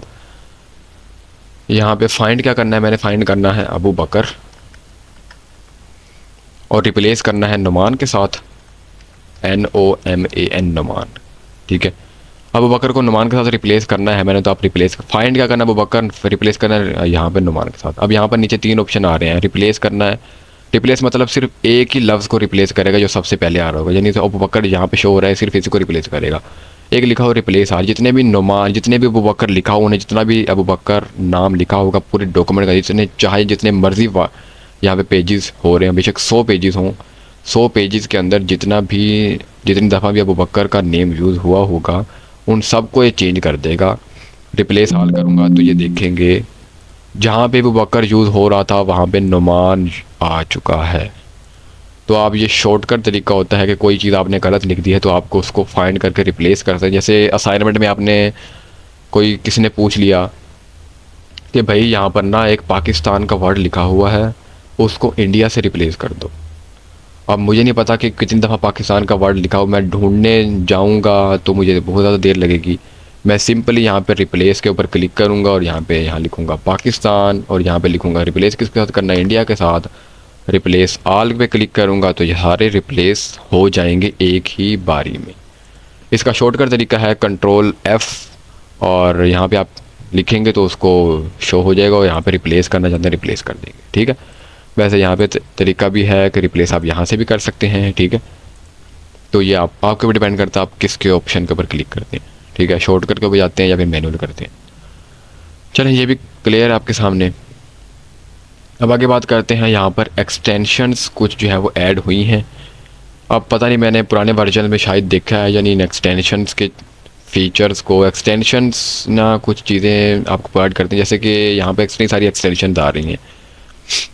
अब आपने कई दफ़ा क्रोम्स अगर आपने यूज़ किया तो क्रोम के अंदर एक्सटेंशन होती है इंटरनेट डाउनलोड मैनेजर, जैसे कि मैंने क्रोम के ऊपर इस्तेमाल किया। यहाँ पे देखो इतनी सारी एक्सटेंशन मैंने यूज़ किए हैं, ग्रामरली यूज़ की है, Google drive, internet download manager. ये क्यों, ये एक्सटेंशन क्या करती हैं, ये हमें थोड़ा हेल्प करती हैं कि हम क्रोम के ऊपर कोई भी चीज़ें हैं उनको कंट्रोल कर सकें। वैसे एक्सटेंशन यहाँ पे इस्तेमाल करते हैं हम कोई लफ्ज़ गलत लिख दिया हमने, उसको चेंज करने के लिए, उसको सेटिंग करने के लिए, उसकी ग्रामर को चेंज करने के लिए हम एक्सटेंशन डाउनलोड कर सकते हैं। अगर हमने कोई डायग्राम ऐड करनी है तो आप डायग्राम का फंक्शन ऐड कर सकते हैं। अब मैं इन सबको आपको डिटेल में तो नहीं बता सकता, आप खुद इसको चेक कीजिएगा। जैसे यहाँ पे मैंने रिज्यूम CV वाला डाउनलोड किया हुआ था और यहाँ पर आइकन्स वाला डाउनलोड किया हुआ था मैंने। एक आइकन्स जो मैंने एक डाउनलोड किया, इससे ये होता है कि कोई भी आइकन अगर आपने लेके आना है ना, तो आप आइकन्स लेके आ सकते हैं यहाँ से। अब ये थोड़ा सा शो होगा, इंटरनेट आपको चाहिए होगा इसके लिए, बाकी और कुछ नहीं है, ठीक है। इसको आप एक्सप्लोर करें, कई नई नई चीज़ों को एक्सप्लोर किया करें। यहाँ पे कोई भी आइकन्स अगर आपने लेके आना है ना, आइकन आप यहाँ पे लेके आ सकते हैं। यहाँ पे ये डाउनलोड थोड़ा सा होगा तो आपको दिखाता हूँ मैं, फिर इस लेक्चर को हम सम अप करते हैं।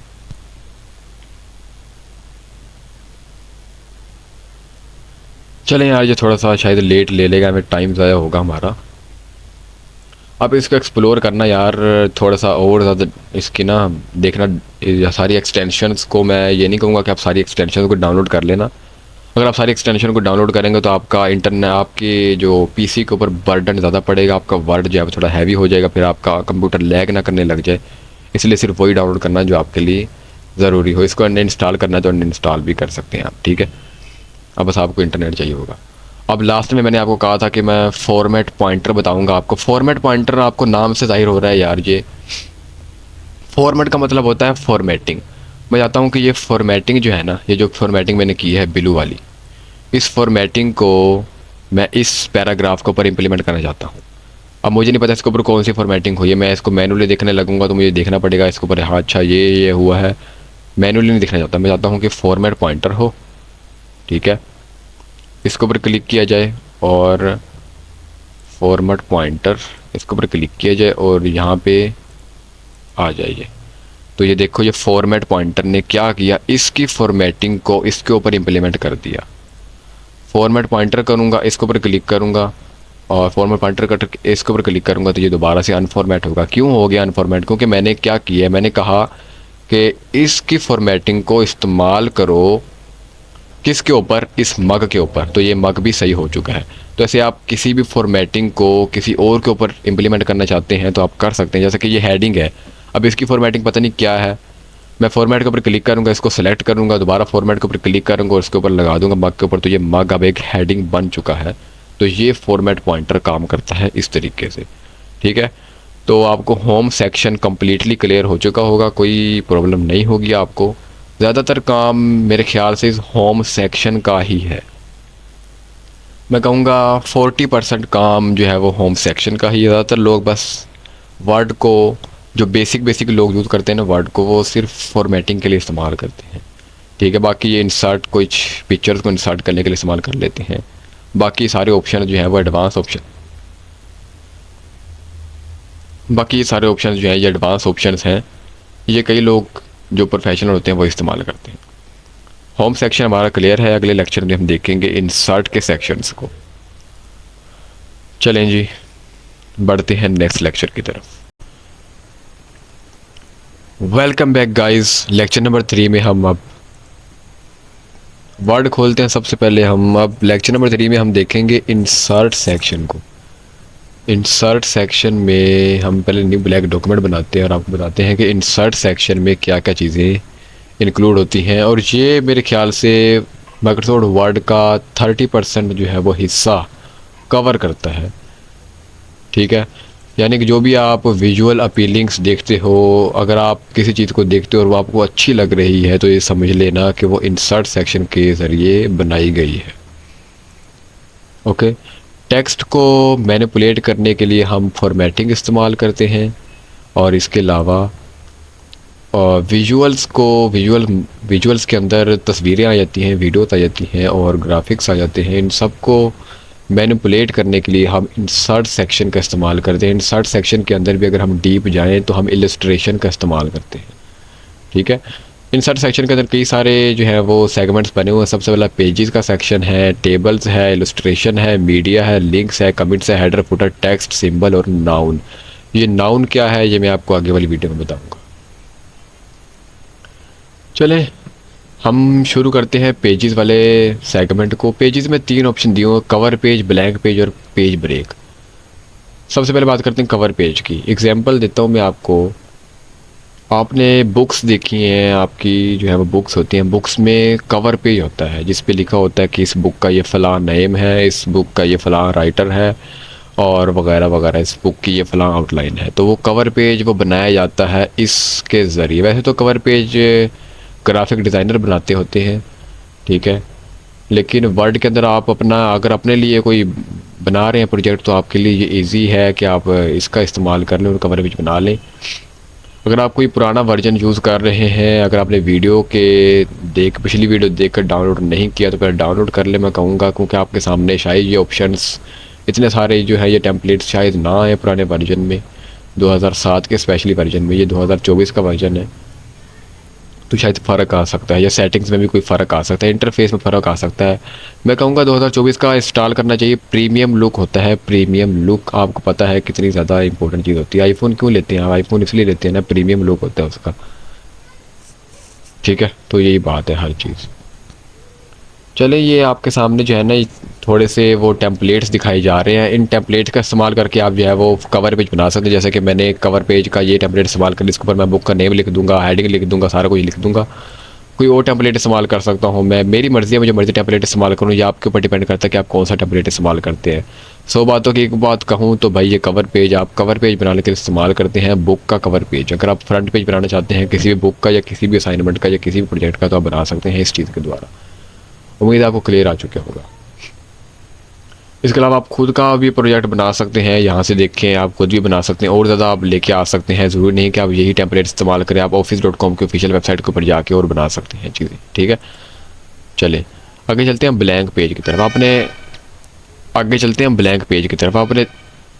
अब आपने देखा होगा कि बुक का अगला हिस्सा जो है वो ब्लैंक हो, यानी कि कवर पेज के बाद एक पेज जो है वो ब्लैंक हो जाए। कोई भी पेज ब्लैंक अगर छोड़ना होता तो आप छोड़ सकते हैं ब्लैंक पेज की वजह से।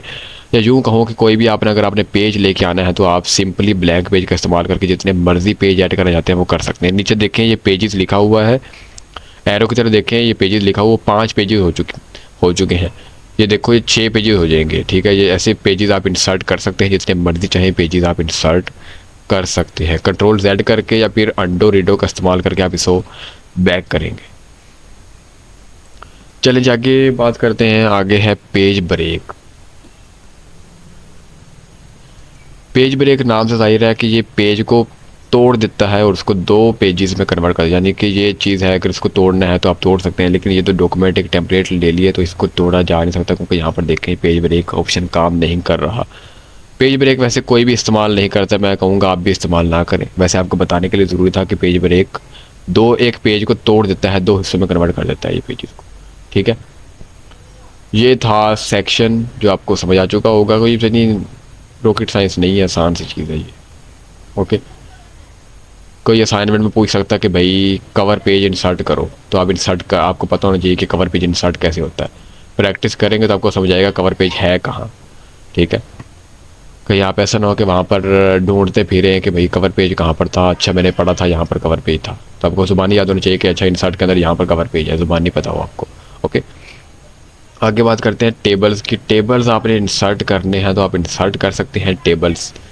यहाँ पे ये जो दिए हुए हैं ये कॉलम्स दिए हुए हैं, ठीक है, ये रोज़ दी हुई हैं, ठीक है, ये कॉलम्स हैं और ये रोज़ हैं। आप अगर आपने कितनी रोज़ लेनी है आपके ऊपर डिपेंड करता है आपने कौन सा डाटा इंसर्ट करना है इसके ऊपर। अगर आपकी टेबल काफ़ी बड़ा होने वाला है तो आप 5-6 जितनी मर्जी रो लेना चाहते हैं वो ले सकते हैं, कॉलम ले सकते हैं और रोज़ ले सकते हैं। जैसे कि मैं चाहता हूँ कि 3 रो हो और 3 कॉलम हो, तो मैं ले सकता हूँ एक टेबल।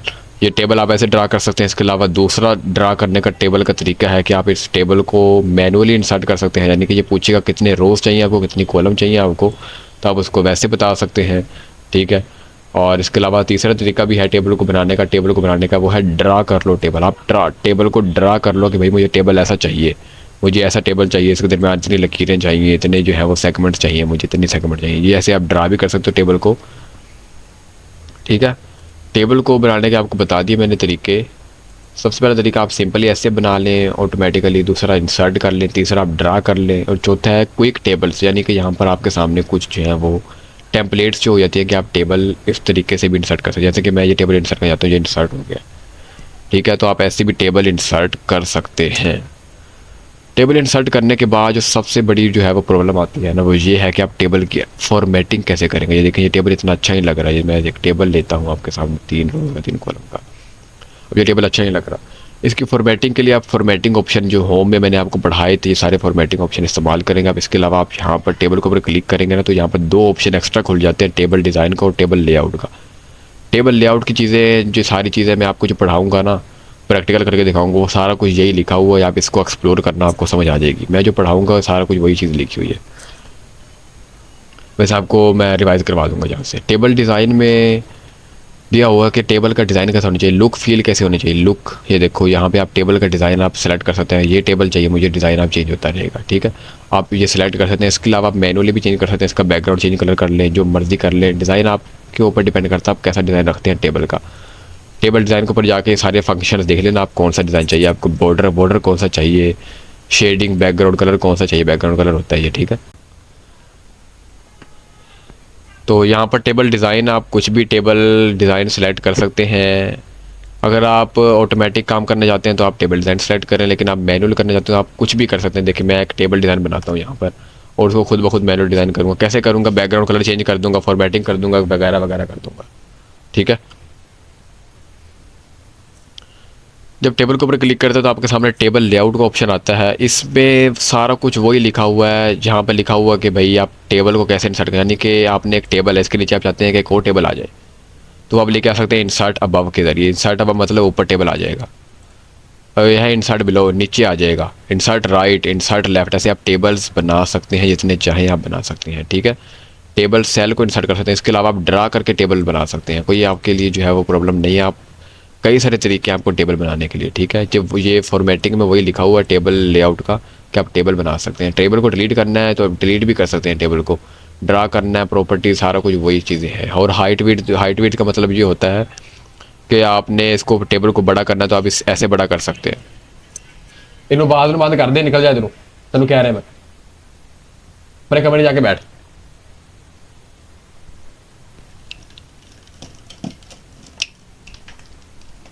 ये हैंड फ्री लगा।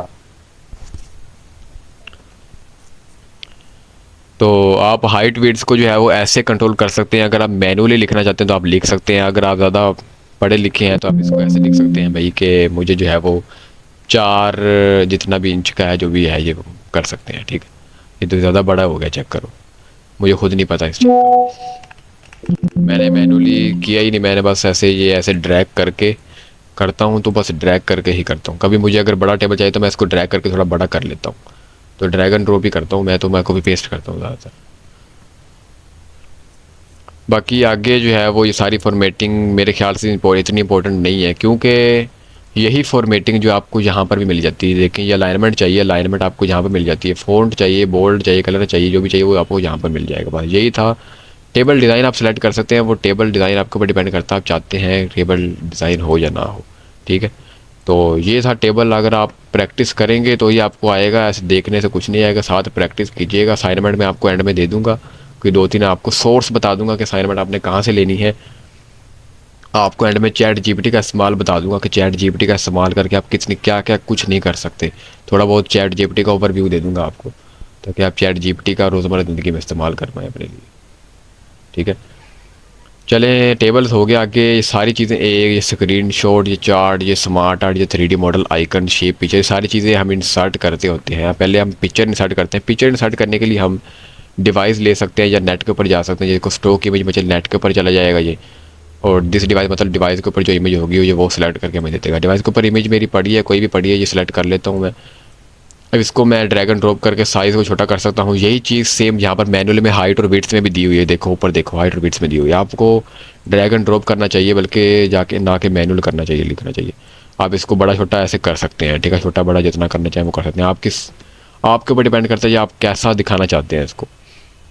उसके बाद फॉर्मेटिंग में जो सबसे इम्पोर्टेंट ऑप्शन है वो यहाँ पर टेक्स्ट रैप का ऑप्शन है। जैसे मैं इसको मूव करना चाहता हूँ कहीं और, इस पूरे को मूव करना चाहता हूँ, पूरे को, मतलब कि इस पूरे को मूव करना चाहता हूँ, ये मूव नहीं हो रहा। क्यों नहीं मूव हो रहा? क्योंकि इसको मैंने टेक्स्ट रैप से इसको टाइट किया हुआ था। अगर मैं इसको स्केयर कर दूंगा, मैं इसको मूव करूंगा, यही मर्जी मूव हो जाएगा। इसका मतलब क्या है? इसका मतलब ये है कि अगर यहाँ पर कोई टेक्स्ट लिखा हुआ है, जैसे कि टेक्स्ट मैं लिख देता हूँ तो वो टेक्स्ट ऑटोमेटिकली सेट हो जाएगा इस पिक्चर के अकॉर्डिंग। ये देखो टेक्स्ट अकॉर्डिंग सेट हो गया पिक्चर के अकॉर्डिंग। ये हुआ है सिर्फ और सिर्फ टेक्स्ट रैप की मदद से। ये टेक्स्ट रैप आपको आगे और समझ आएगा जब हम स्मार्ट आर्ट या दूसरी चीज़ों को इस्तेमाल करेंगे। टेक्स्ट रैप का मतलब ये होता है कि आप इमेज को कहीं पर भी रखना चाहते हैं तो आप रख सकते हैं और टेक्स्ट अपने आप अकॉर्डिंग सेट होता जाएगा। जैसे आपने बुक्स में देखा होगा कि इमेज यहाँ होती है और यहाँ पर सारा टेक्स्ट होता है, यहाँ पर भी टेक्स्ट होता है, यहाँ पर सारे पैराग्राफ होते हैं। तो वो सारा कुछ टेक्स्ट रैप की मदद से किया जाता है। आप ये ना समझना कि बुक्स जो हैं वो पता नहीं किसी और सॉफ्टवेयर का इस्तेमाल करके बनाई जाती हैं। बुक्स भी माइक्रोसॉफ्ट वर्ड का यूज़ करके बनाई जाती है, ये आपको पता होना चाहिए।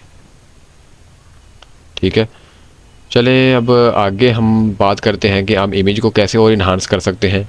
इमेज को इन्हांस करने का यहाँ पर इफेक्ट दिए हुए हैं कि आप स्केयर कर सकते हैं इसको, ये कर सकते हैं, ये वगैरह वगैरह, या टेम्पलेट दिए हुए या पग्गे लीजिएगा और करिएगा। खुद करेंगे तो आपको समझ आएगी। ये सारी चीज़ें हम कर सकते हैं। ये आपके ऊपर डिपेंड करता है कि आप कौन सा जो है वो शेप रखना चाहते हैं, ओवल रखना चाहते हैं, सर्कल रखना चाहते हैं, स्केयर रखना चाहते हैं, जो भी। मैं ये बिल्कुल अच्छा लग रहा है मुझे तो मैं ये रख लेता हूँ। ठीक है, इसके अलावा यहाँ पर ये सारी ऑप्शंस जो हैं वो कलर करेक्शन, यानी कि ये आपने देखा होगा आईफोन में जब पिक्चर खींचते हैं तो आप एडिटिंग करते हैं उसकी, तो एडिटिंग के लिए ब्लैक कर दिया, वाइट कर दिया, जो भी करना होता है। कलर करेक्शन में ग्रीन कर दिया, जो भी करना होता है वो आप कर सकते हैं। सारे ऑप्शन वही उसी चीज़ के। बैकग्राउंड रिमूव करना वो कर सकते हैं आप। कोई ऐसी इमेज है जो इसका बैकग्राउंड अच्छा नहीं लग रहा, आप रिमूव कर सकते हैं, आप उसका बैकग्राउंड। ठीक है, इसके अलावा पिक्चर को रीसेट करना, यानी सारी चीज़ों को रीसेट करना तो रीसेट कर सकते हैं। ये रीसेट हो चुकी है।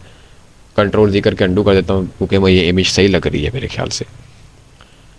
ठीक है, अब आप यहाँ पर देखें कि यहाँ पर हेल्प के बाद, हेल्प के ऊपर देखें रिबन के ऊपर, हेल्प के बाद ऑप्शन गायब हो चुकी है। जब मैं इमेज के ऊपर क्लिक करूँगा तो वो ऑप्शन दोबारा आ जाएगा। ये ऑप्शन तभी खुलता है जब हम किसी चीज़ के ऊपर क्लिक करते हैं। ये ऑप्शन सिर्फ उन्हीं चीज़ के लिए होते हैं। जैसे कि हमने टेबल इंसर्ट किया तो टेबल के लिए 2 ऑप्शन आ गए थे। जैसे कि टेबल में आपको दिखाऊँ, टेबल के लिए 2 ऑप्शन आ गए थे, टेबल डिज़ाइन और टेबल लेआउट।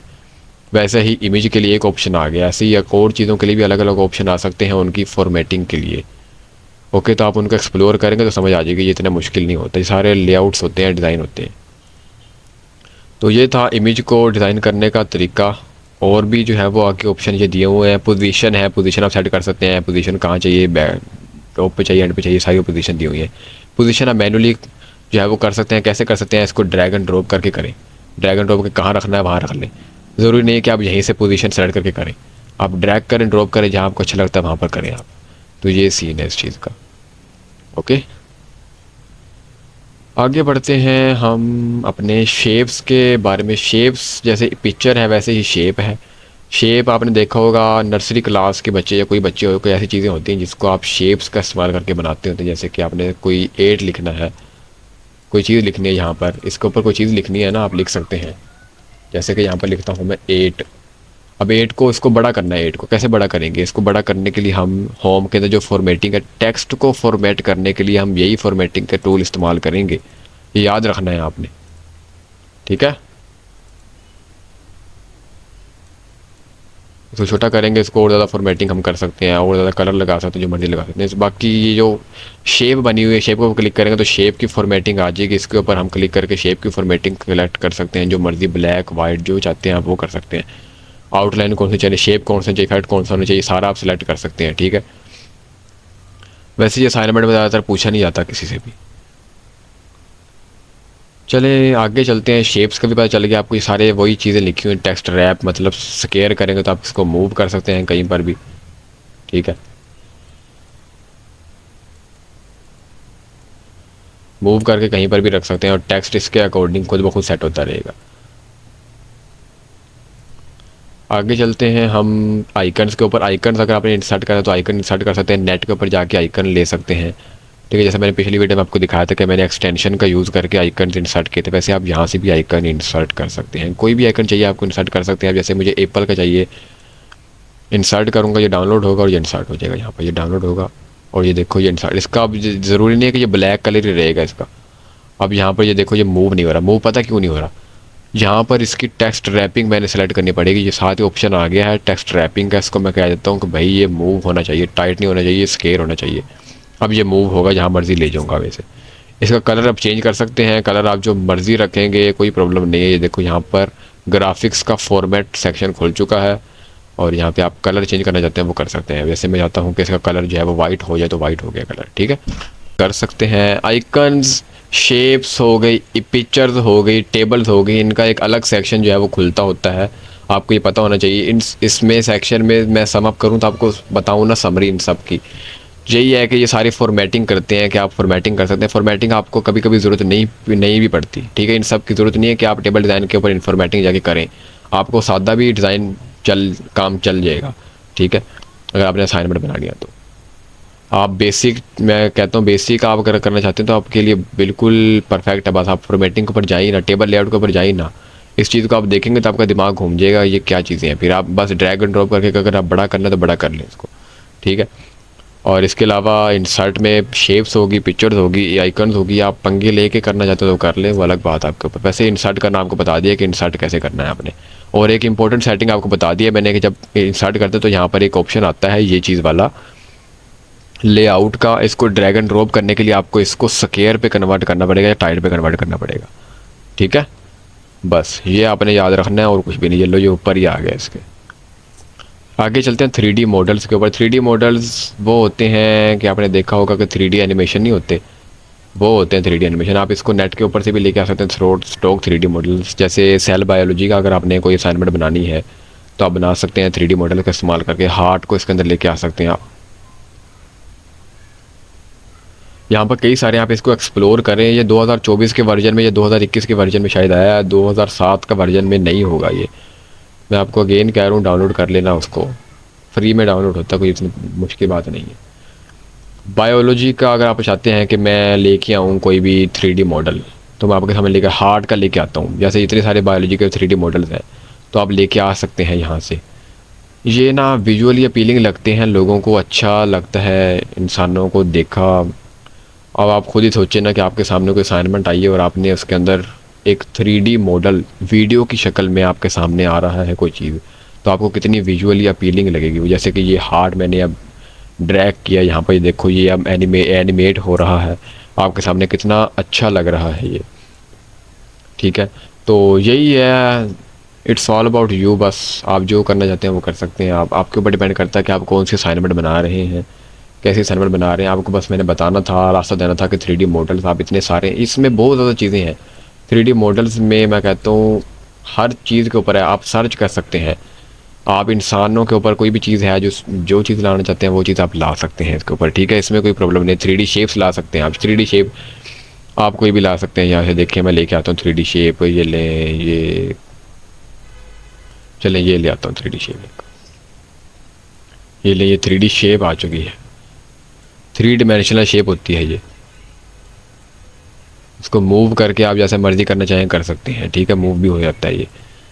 चलें जी, ये था जी 3D शेप्स के बारे में। इसकी फॉर्मेटिंग है, वैसे फॉर्मेटिंग में 3D मॉडल के ऊपर फॉर्मेटिंग आ जाती है, ये इस काम की नहीं है। वही सारी ऑप्शन हैं जो आपको बताया पिछली वीडियो में।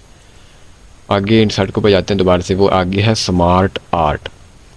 स्मार्ट आर्ट का मतलब ये होता है कि अगर आपने कोई जगह देखा होगा, अब आप इस चीज़ से रिलेट कर पाएंगे कि एक क्वेश्चन दिया हुआ किसी सर ने, आपको कहा है कि डेटा प्रोसेसिंग साइकिल बनाओ इस वर्ड के ऊपर, तो आप कैसे बनाएंगे? वो आप बना सकते हैं स्मार्ट आर्ट के ज़रिए। अब वो आप आइकन से नहीं बना सकते, 3D मॉडल से नहीं बना सकते डेटा प्रोसेसिंग साइकिल, यानी किसी चीज़ को आर्ट के ज़रिए आपने डिफ़ाइन करना है तो आप बना सकते हैं डायग्राम्स के ज़रिए। बेसिकली मैं ये कहना चाह रहा हूँ, डायग्राम्स अगर आपने बनाने हैं तो आप बना सकते हैं। यहाँ पर कई तरह के डायग्राम्स हैं, ये आप देख सकते हैं प्रीव्यू इनका, कई तरह के डायग्राम्स हैं, ठीक है। आप कोई भी डायग्राम लगा सकते हैं, लिस्ट टाइप की डायग्राम होगी, साइकिल टाइप की डायग्राम होगी। मैं साइकिल टाइप की डायग्राम ले लेता हूँ यहाँ पर एक, या आगे इसको अगर आपने चेंज करना, कलर आपको अच्छा नहीं लग रहा, कलर आप चेंज कर सकते हैं यहाँ से, जो मर्ज़ी कलर लगाएं, कोई आपके ऊपर बंदिश नहीं है इस बात की, जो मर्ज़ी कलर लगाएं, ओके। चलें अब आगे चलते हैं हम। ये भी वही चीज़ है, इसके ऊपर क्लिक करेंगे तो ये स्मार्ट डिज़ाइन आर्ट खुलेगा, यहाँ से आप फॉर्मेटिंग सेलेक्ट कर सकते हैं, बाकी सारा कुछ वैसा ही है, ठीक है। इसके ऊपर लिखना कैसे है, इसके ऊपर क्लिक करेंगे, हाय लिख देंगे, जो आप लिखना चाहते हैं वो लिख देंगे। यहाँ से साइड पे ये बुलेट भी खुलेगी, यहाँ से भी आप लिख सकते हैं हेलो, यहाँ पे टेक्स्ट लिखा हुआ यहाँ पे लिख देंगे टाइलर, ठीक है। आप जो मर्ज़ी कुछ लिखना चाहते हैं वो लिख सकते हैं, जैसे कि मैं यहाँ पर लिख देता हूँ डाटा, डाटा, यहाँ पे इनपुट, यहाँ पे आउटपुट लिख सकता हूँ, जो मर्ज़ी आप लिखना चाहते हैं वो लिख सकते हैं, ठीक है। चलिए इंसर्ट के बाद आगे आया था चार्ट्स। चार्ट्स मैं कहूँगा कि आपके लिए भी इतने ज़्यादा इंपॉर्टेंट नहीं है, क्योंकि ये ना एक माइक्रोसॉफ्ट एक्सेल को ओपन कर देते हैं और यहाँ पर चार्ट्स जी थोड़ा ज़्यादा एडवांस आ चुका है। अगर आप 2007 का वर्जन देखेंगे उसमें ऐसा सीन नहीं है, मैंने वो भी चला के देखा हो तो वो ऐसा सीन नहीं था। तो ये एक्सेल जिसको आता है ना वो इसके लिए ये इस्तेमाल दे है, डाटा को मैनिपुलेट करके उसको चार्ट्स की फॉर्म में, उसको ग्राफ्स की फॉर्म में दिखाना एक्चुअली जो है वो चार्ट्स कहलाता है। स्क्रीनशॉट आप यहाँ पे ऐड कर सकते हैं। स्क्रीनशॉट अगर आपने लिया हुआ है तो आप ले सकते हैं, लेकिन यहाँ पर माइक्रोसॉफ्ट जो है वो आपको एक फ़ीचर प्रोवाइड करता है कि आप स्क्रीनशॉट ले सकते हैं किसी चीज़ का। जैसे कि मैंने अगर बैकग्राउंड में कोई चीज़ खोली हुई है ना, जैसे कि मैंने व्हाट्सअप खोली हुई है यहाँ पर बैकग्राउंड में, ठीक है, अब मैं इसका स्क्रीनशॉट लेना चाहता हूँ, वो ले सकता हूँ। मैं स्क्रीनशॉट के ऊपर क्लिक करूँगा और यहाँ पे जाके ये व्हाट्सअप खोल देगा और यहाँ से स्क्रीनशॉट ले सकता हूँ मैं, ठीक है, ये देखो। इसके अलावा अगर आप अपने कंप्यूटर का विंडो 10 या विंडो 11 यूज़ कर रहे हैं तो आपके साथ जो है वो एक फ़ीचर दिया जाता है स्निपिंग टूल का। स्निपिंग टूल से भी आप जो है वो स्क्रीनशॉट ले सकते हैं, या फिर मोबाइल का स्क्रीनशॉट भी आप लेके यहाँ पे इंसर्ट कर सकते हैं। वो आपके ऊपर डिपेंड करता है कि आप कहाँ से लेके, या फिर आप फाइल के ऊपर कोई स्क्रीनशॉट पड़ा तो वो भी ले सकते हैं, इतनी प्रॉब्लम नहीं है इसमें। तो ये था स्क्रीनशॉट, कोई इसमें प्रॉब्लम नहीं है। Screenshot, chart, smart art, 3D model, icon, shape, picture, ये सारी चीज़ें एक ही चीज़ें हैं। ये सारी चीज़ें आपको विजुअली अपीलिंग देती हैं, जो आपको अच्छी लगती हैं, सेटिस्फाइंग लगती हैं। आगे ऑनलाइन वीडियोज़, ये वीडियोज़ को इंसर्ट करने का तरीका, अगर आपने वीडियोज़ इंसर्ट करने तो आप इंसर्ट कर सकते हैं। या आपको एक ना 2024 के मॉडल में वर्जन में, 2021 के वर्जन में भी था ये, कि आपको ना ये स्टॉक गैलरी में ले जाता है। माइक्रोसॉफ्ट की अपनी स्टॉक गैलरी है, उस पर ले जाता है ये, वहाँ से आप जो है वो इंसर्ट कर सकते हैं। यहाँ से आप लिंक भी इंसर्ट कर सकते हैं, यानी कि यूट्यूब की कोई यूट्यूब की वीडियो है आपके साथ, आप लिंक पेस्ट करेंगे, यहाँ पर कोई वीडियो इंसर्ट हो जाएगी। यहाँ पे देखो लिखा हुआ है, यहाँ पे यूट्यूब की वीडियो आ जाएगी, स्लाइड शेयर आ जाएगी। कोई भी वीडियो आप इंसर्ट करना चाहते हैं वो कर सकते हैं, आप अपने कंप्यूटर की भी इंसर्ट कर सकते हैं वीडियो कोई भी, ठीक है, कोई इसमें प्रॉब्लम नहीं है। तो ये इतना ज़्यादा जो है वो इतना ज़्यादा एडवांस है 2024 का वर्जन, 2021 में भी होगा शायद। चलिए आगे चलते हैं। आगे है लिंक्स। अब आपने देखा होगा कोई असाइनमेंट के अंदर जो है वो, या कई किसी बुक्स के अंदर जो है वो लिंक्स दिया होता है कि इस लिंक के ऊपर क्लिक, इस वर्ड के ऊपर क्लिक करो, आप वहाँ लिंक में पहुँच जाते हैं। आप रेफरेंस जो लिंक दिया होता है उसके ऊपर पहुँच जाते हैं। जैसे कि मैं चाहता हूँ कि क्रोम के ऊपर खोल के मैं यूट्यूब का लिंक दूँ या विकीपीडिया का लिंक दूँ। मैं जैसे यहाँ पर विकीपीडिया का लिंक देता हूँ, विकीपीडिया का। मैं चाहता हूँ कि कोई भी इस लिंक, इस वर्ड के ऊपर क्लिक करे तो वो इस विकीपीडिया के ऊपर पहुँच जाए। मैं कहता हूँ क्लिक दिस लिंक, या आप कोई भी टेक्स्ट दे सकते हैं यहाँ पर, और इसके ऊपर सेलेक्ट करके लिंक के ऊपर क्लिक करेंगे। यहाँ पे नीचे लिखा हुआ एड्रेस, कंट्रोल वी करके पेस्ट कर देना है आपने लिंक।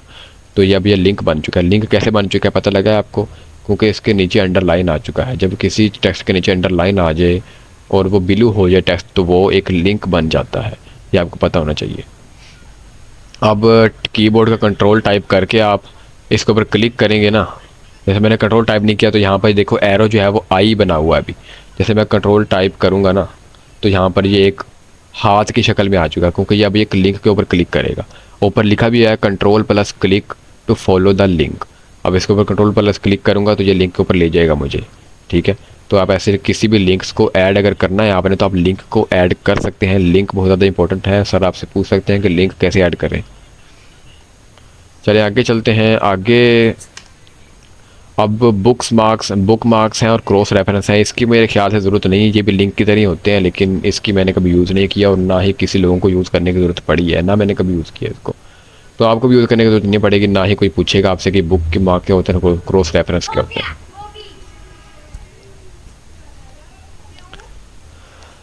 आगे चलते हैं कमेंट्स के ऊपर। कमेंट्स अब जाते हैं कि यहाँ पर किसी फ़लाँ चीज़ के ऊपर कमेंट्स करने जाते हैं। कमेंट का मतलब ये होता है कि जो सोर्स है ना, यानी कि जो एडिटर है, जैसे कि मैं अब इस फाइल को एडिट कर रहा हूँ तो मैं ही कमेंट्स को देख सकता हूँ, कोई और कमेंट को नहीं देख सकता। ऐसे प्रोग्रामिंग लैंग्वेज में ना लोग कहते हैं, जिसको पता होगा कि कमेंट्स जो है सिर्फ वही देख सकता है जो कोड को एडिट करता है, ना कि वो जो कोड को चला रहा होता है या जो प्रोग्राम को देख रहा चला रहा होता है, ठीक है। यानी कि जो आप, जैसे आप मैं वर्ड को देख रहा हूँ, ये माइक्रोसॉफ्ट वर्ड एक प्रोग्रामिंग ही है ना, इसको मैं देख रहा हूँ, चला रहा हूँ, मुझे इसका कोड नहीं पता, मैं इसका कोड के अंदर जितने भी कमेंट्स हैं उसको मैं देख नहीं सकता, क्योंकि इसको सिर्फ वही देख सकता है जो कि उसका एडिटर है। वैसे ही कमेंट्स वो चीज़ें होती हैं जो कि आप सिर्फ खुद देख सकते हैं। जैसे कि मेरी आईडी लिखी हुई है इट्स अबू बकर, मैं खुद देख सकता हूँ यहाँ पे अपने कमेंट्स को, या फिर रिजोल्व कर सकता हूँ या रिप्लाई कर सकता हूँ इनको। कोई और अगला बंदा जो है इन कमेंट्स को नहीं देख सकता जब तक मैं उसको असल सोर्स फाइल ना प्रोवाइड करूँ। ठीक है, तो ये जो है वो इसका होता है। कमेंट्स वैसे इतने ज़्यादा यूज़ नहीं होते, ये प्रोफेशनल लेवल पे यूज़ होते होंगे कमेंट। ठीक है, जो अपने टीम के साथ काम करते हैं ना, हाँ, ये माइक्रोसॉफ्ट ड्राइव के ऊपर, तो वो जो है इसको यूज़ करते होते हैं कमेंट्स को। हमें ज़रूरत नहीं है सच कमेंट की। आगे मोस्ट इम्पोर्टेंट पार्ट जो है वो आ रहा है, वो है हेडर फुटर और पेज नंबर। ये सर शायद पूछ सकते हैं या ना पूछें, लेकिन मेरे ख्याल से जितने भी लोग हैं ना वो पूछते ज़रूर हैं कि पेज नंबर कैसे ऐड करना है, या हेडर कैसे ऐड करना है, या फुटर कैसे ऐड करना है। अब मैं कंट्रोल पी करके इसको प्रिंट करूँगा ना, तो आप देखें यहाँ पे कोई हेडर नहीं है, कोई फुटर नहीं है। इस पेज को देखें, कोई हेडर नहीं है, कोई फुटर नहीं है। ठीक है, लेकिन अब मैं यहाँ पे आप देखें हर पेज के ऊपर यहाँ पर थोड़ी सी जगह खाली छोड़ी हुई है, ऊपर खाली छोड़ी हुई है। नहीं, क्यों खाली है? ये ऑटोमेटिकली खाली होती है। डबल क्लिक इसके ऊपर करूँगा ना मैं जब, तो यहाँ पे हेडर ओपन हो जाएगा। ये देखो, ये हेडर ओपन हो गया और ये फुटर ओपन हो गया। फुटर के ऊपर जो भी कुछ लिखूँगा मैं, वो आप लिख सकते हैं। हेडर के ऊपर जो भी कुछ लिखेंगे वो आप लिख सकते हैं। जैसे कि मैं लिखूँगा हेलो वर्ल्ड, यहाँ पे मैं लिख दूँगा PG बाय पा, जो भी लिखूँगा। अब मैं कंट्रोल पी करूँगा ना, तो यहाँ पे हेलो वर्ल्ड हर पेज के अंदर लिखा आएगा और नीचे PG बाईपास भी लिखा हुआ आएगा। क्यों आ रहा है? क्योंकि मैंने हेडर और फुटर को ऐड किया है। ये तो तरीका हो गया हेडर फुटर को ऐड करने का मैनुअली, कि आप डबल क्लिक करके हेडर फुटर को फॉर्मेट कर सकते हैं और एडिट कर सकते हैं, इसको मैनिपुलेट कर सकते हैं, टेक्स्ट को मैनिपुलेट कर सकते हैं, बड़ा कर सकते हैं, छोटा कर सकते हैं, कलर चेंज कर सकते हैं, कुछ भी कर सकते हैं।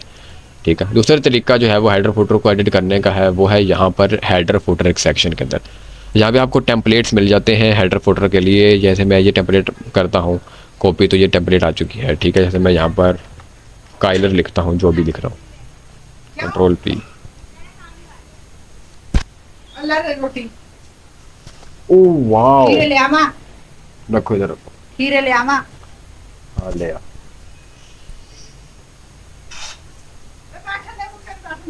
नहीं,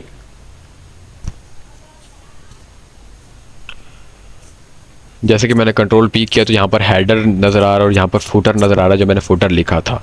ठीक है, वैसे ही आपको पता है हर जो है वो चीज़ के लिए आपके लिए टेम्पलेट मौजूद है। वैसे ही हेडर फुटर मैनुअली भी ऐड कर सकते हैं। टेम्पलेट के लिए आप टेम्पलेट आपको दिए हो, जो मर्जी टेम्पलेट आप इस्तेमाल कर सकते हो और हेडर को ऐड कर सकते हैं। आप अगर आप खुद अपना हेडर इस्तेमाल करना चाहते हो, आप मैनुअली कर सकते हैं। वैसे ही सेम फुटर है। फुटर जो है वो पेज नंबर ऐड करना चाहते हैं, पेज नंबर ऐड कर लें। जैसे कि पेज नंबर में जाता हूँ, यहाँ पर आ जाए पेज 1 of 1 या ये आ जाए। अब मैं कंट्रोल पी करूँगा ना, तो यहाँ पर पेज नंबर शो होगा, मेरा बाईपास शो नहीं हो रहा है। ये देखो पेज नंबर शो हो रहा है।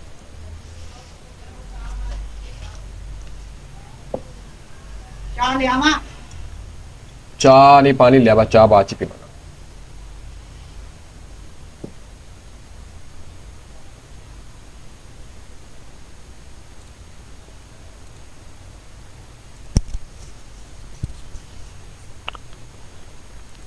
चले, अब तक हमने पेज नंबर भी देख लिया, हेडर भी देख लिया, फुटर भी देख लिया। फुटर के अंदर पेज नंबर आप ऐड करना सीख चुके हैं कि आप यहाँ से टेम्पलेट इस्तेमाल कर लें और इस्तेमाल कर सकते हैं। पेज नंबर का आप पेज नंबर यहाँ से ऐड कर सकते हैं। पेज आप कहाँ पर ऐड करना चाहते हैं, पेज नंबर आप कहाँ पर शो कराना चाहते हैं। कई बुक आप देखी होगी, आप नीचे होता है पेज नंबर, कई बुक ऊपर होता है, top of the page, bottom of the page, page margin यहाँ पर होता है। ये अलग अलग तरीके से होता है। या पेज नंबर आप इंसर्ट कर सकते हैं। मैं चाहता हूँ कि पेज नंबर नीचे आए, टॉप बॉटम।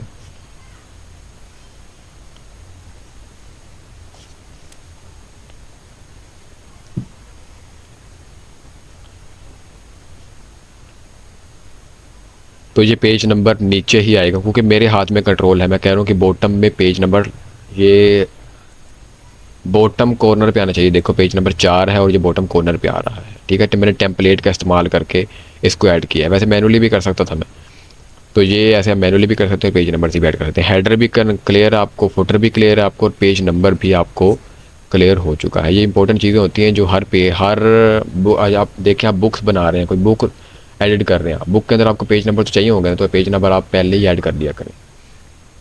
ठीक है, अगर आप कंट्रोल भी करके प्रिंट करेंगे ना, तो ये प्रिंट में पेज नंबर भी शो होगा और मेरा जो हेडर लिखा हो वो भी शो होगा। ठीक है, तो ये है जी इस चीज़ का हल।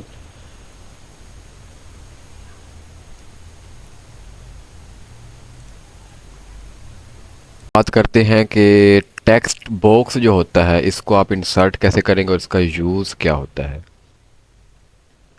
आपने ना देखा होगा कि ये टेक्स्ट है, आप इसको सिंपल आप लिख सकते हैं इसको। वैसे इसको मैनिपुलेट करके आप कहीं पर भी लेके जा सकते हैं, जैसे कि आप इसको राइट पे लेके जा सकते हैं, इसका टेक्स्ट फॉन्ट बड़ा कर सकते हैं, इसको बॉर्डर दे सकते हैं, कुछ भी दे सकते हैं।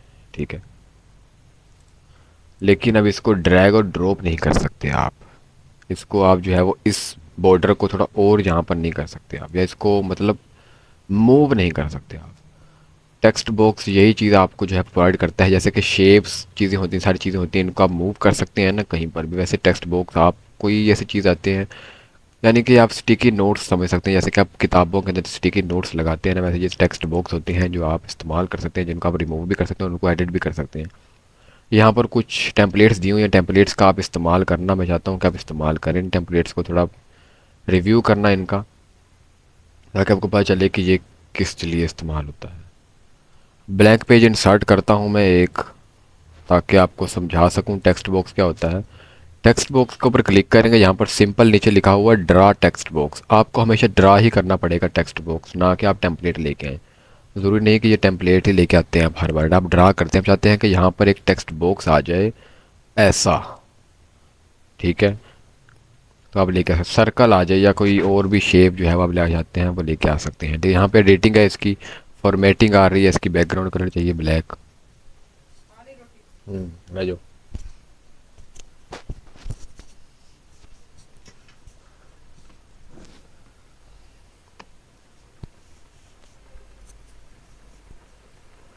फॉर्मेटिंग आ रही है इसकी, बैकग्राउंड कलर ब्लैक लगा दीजिए। मेरे ऊपर डिपेंड करता है या आपके ऊपर डिपेंड करता है आप कौन सा कलर लगाना चाहते हैं। ठीक है, जो आपको अच्छा लगता है वो लगाया करें कलर। यहाँ पर आप कुछ भी लिखेंगे, मतलब टेक्स्ट बॉक्स नाम से ज़ाहिर है आप टेक्स्ट के लिए जो है वो इसका इस्तेमाल करें। टेक्स्ट की मैनिपुलेशन आप याद रखिएगा हर दफ़ा आप यहाँ पे इस सेक्शन, ये जो फ़ॉन्ट सेक्शन है ना, इस सेक्शन से ही आप करेंगे टेक्स्ट की मैनिपुलेशन। आप यहाँ पे पैराग्राफ इंसर्ट कर सकते हैं, जितना मर्जी करना चाहते हैं कर सकते हैं, इसको मूव कर सकते हैं, इसको बड़ा कर सकते हैं, इसको छोटा कर सकते हैं, जितना चाहिए उसका कर उतना कर सकते हैं आप। ठीक है, ये आपके ऊपर डिपेंड करे। इसको मूव करना है आपने तो इसको पहले स्केयर करना पड़ेगा, टाइट करना पड़ेगा, ताकि इसको मूव कर सकें आप। इसको जहाँ मर्जी लेकर जाते जाते हैं, जहाँ मर्जी लेके जाना चाहें लेके जा सकते हैं आप इसे। क्लियर है टेक्स्ट बॉक्स आपको? ये टेक्स्ट बॉक्स ना ज़्यादातर इसमें यूज़ नहीं होता, ज़्यादातर पावर पॉइंट जो है ना प्रेजेंटेशन के लिए जो बनाते हैं हम, उसमें यूज़ होता है ये टेक्स्ट बॉक्स। ज़्यादातर हम उसमें बहुत ज़्यादा यूज़ करते हैं टेक्स्ट बॉक्स को। आगे बात करते हैं क्विक पार्ट्स की। क्विक पार्ट्स में ये कुछ चीज़ें होती हैं, ये ऐसी ही होती हैं, इंपॉर्टेंट नहीं है, ये कोई पूछता भी नहीं है और ना हम ज़्यादा इस्तेमाल करते हैं इसको। आगे वर्ड आर्ट है, यानी कि पूरे डॉक्यूमेंट के अंदर जितने भी टेक्स्ट लिखा होगा उसको चेंज कर देगा ये। यानी कि अगर मैं अब यहाँ पर लिख रहा हूँ कुछ भी, ये सिंपल लिखा जा रहा है एच एच, ठीक है, वर्ड आर्ट के ज़रिए आप इसको जो है चेंज कर सकते हैं। या फिर आप इसके अलावा आप यहाँ पे होम सेक्शन में जो है ना, इसके ज़रिए चेंज कर सकते हैं आप। ये वर्ड आर्ट वैसे इस्तेमाल नहीं किया जाता, लेकिन आप इस्तेमाल करना चाहें तो कर सकते हैं। मैंने कभी इस्तेमाल नहीं किया और ना ही फ्यूचर में कभी आपके लिए इस्तेमाल होगा ज़्यादातर। आगे बात करते हैं ड्रॉप कैप की। अब ये ड्रॉप कैप क्या होता है? अब आपने देखा होगा यहाँ पे नाम से जाहिर हो रहा है, यहाँ पे थोड़ा सा आइकन भी जाहिर हो रहा है कि टेक्स्ट कोई ऐसा लेटर जो कैपिटल लिखा होता है, बड़ा लिखा होता है और साथ उसके पैराग्राफ लिखा होता है। जैसे पाकिस्तान का पी बड़ा कर दो और बाकी लफ्ज़ छोटे कर दो तो वो होता है। तो आप इस ड्रॉप कैप का इस्तेमाल करके कुछ भी कर सकते हैं, यानी कि मतलब कि कोई टेक्स्ट बड़ा करके और उसको मैनिपुलेट करके उसको इधर उधर मूव भी कर सकते हैं आप। ठीक है, और साथ उसका जो टेक्स्ट लिखेंगे ना वो छोटा छोटा टेक्स्ट ही नज़र आएगा। ठीक है, ये देखें ये नज़र आ रहा है। जैसे मैं इसको पाकिस्तान, जैसे मैं इसको जो है वो पी कर देता हूँ,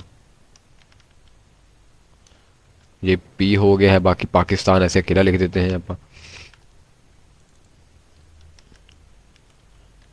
पाकिस्तान। तो ऐसे आप कुछ भी कर सकते हैं, इसको थोड़ा सा बड़ा कर देते हैं ये पाकिस्तान जो लिखा हुआ है, ताकि थोड़ा सा अच्छा लगे। ठीक है, और इसकी तो ग्रामरली जो है वो थोड़ा चेंज कर देते हैं, इसको इग्नोर कर देते हैं। तो ऐसे आप कर सकते हैं ड्रॉप कैप का और इस्तेमाल। ये ड्रॉप कैप जो है वो कम इस्तेमाल होते हैं, लेकिन असाइनमेंट में कुछ लोग पूछ लेते हैं कि ड्रॉप कैप मुझे करके दिखाओ, कि ये टेक्स्ट बड़ा करके दिखाओ।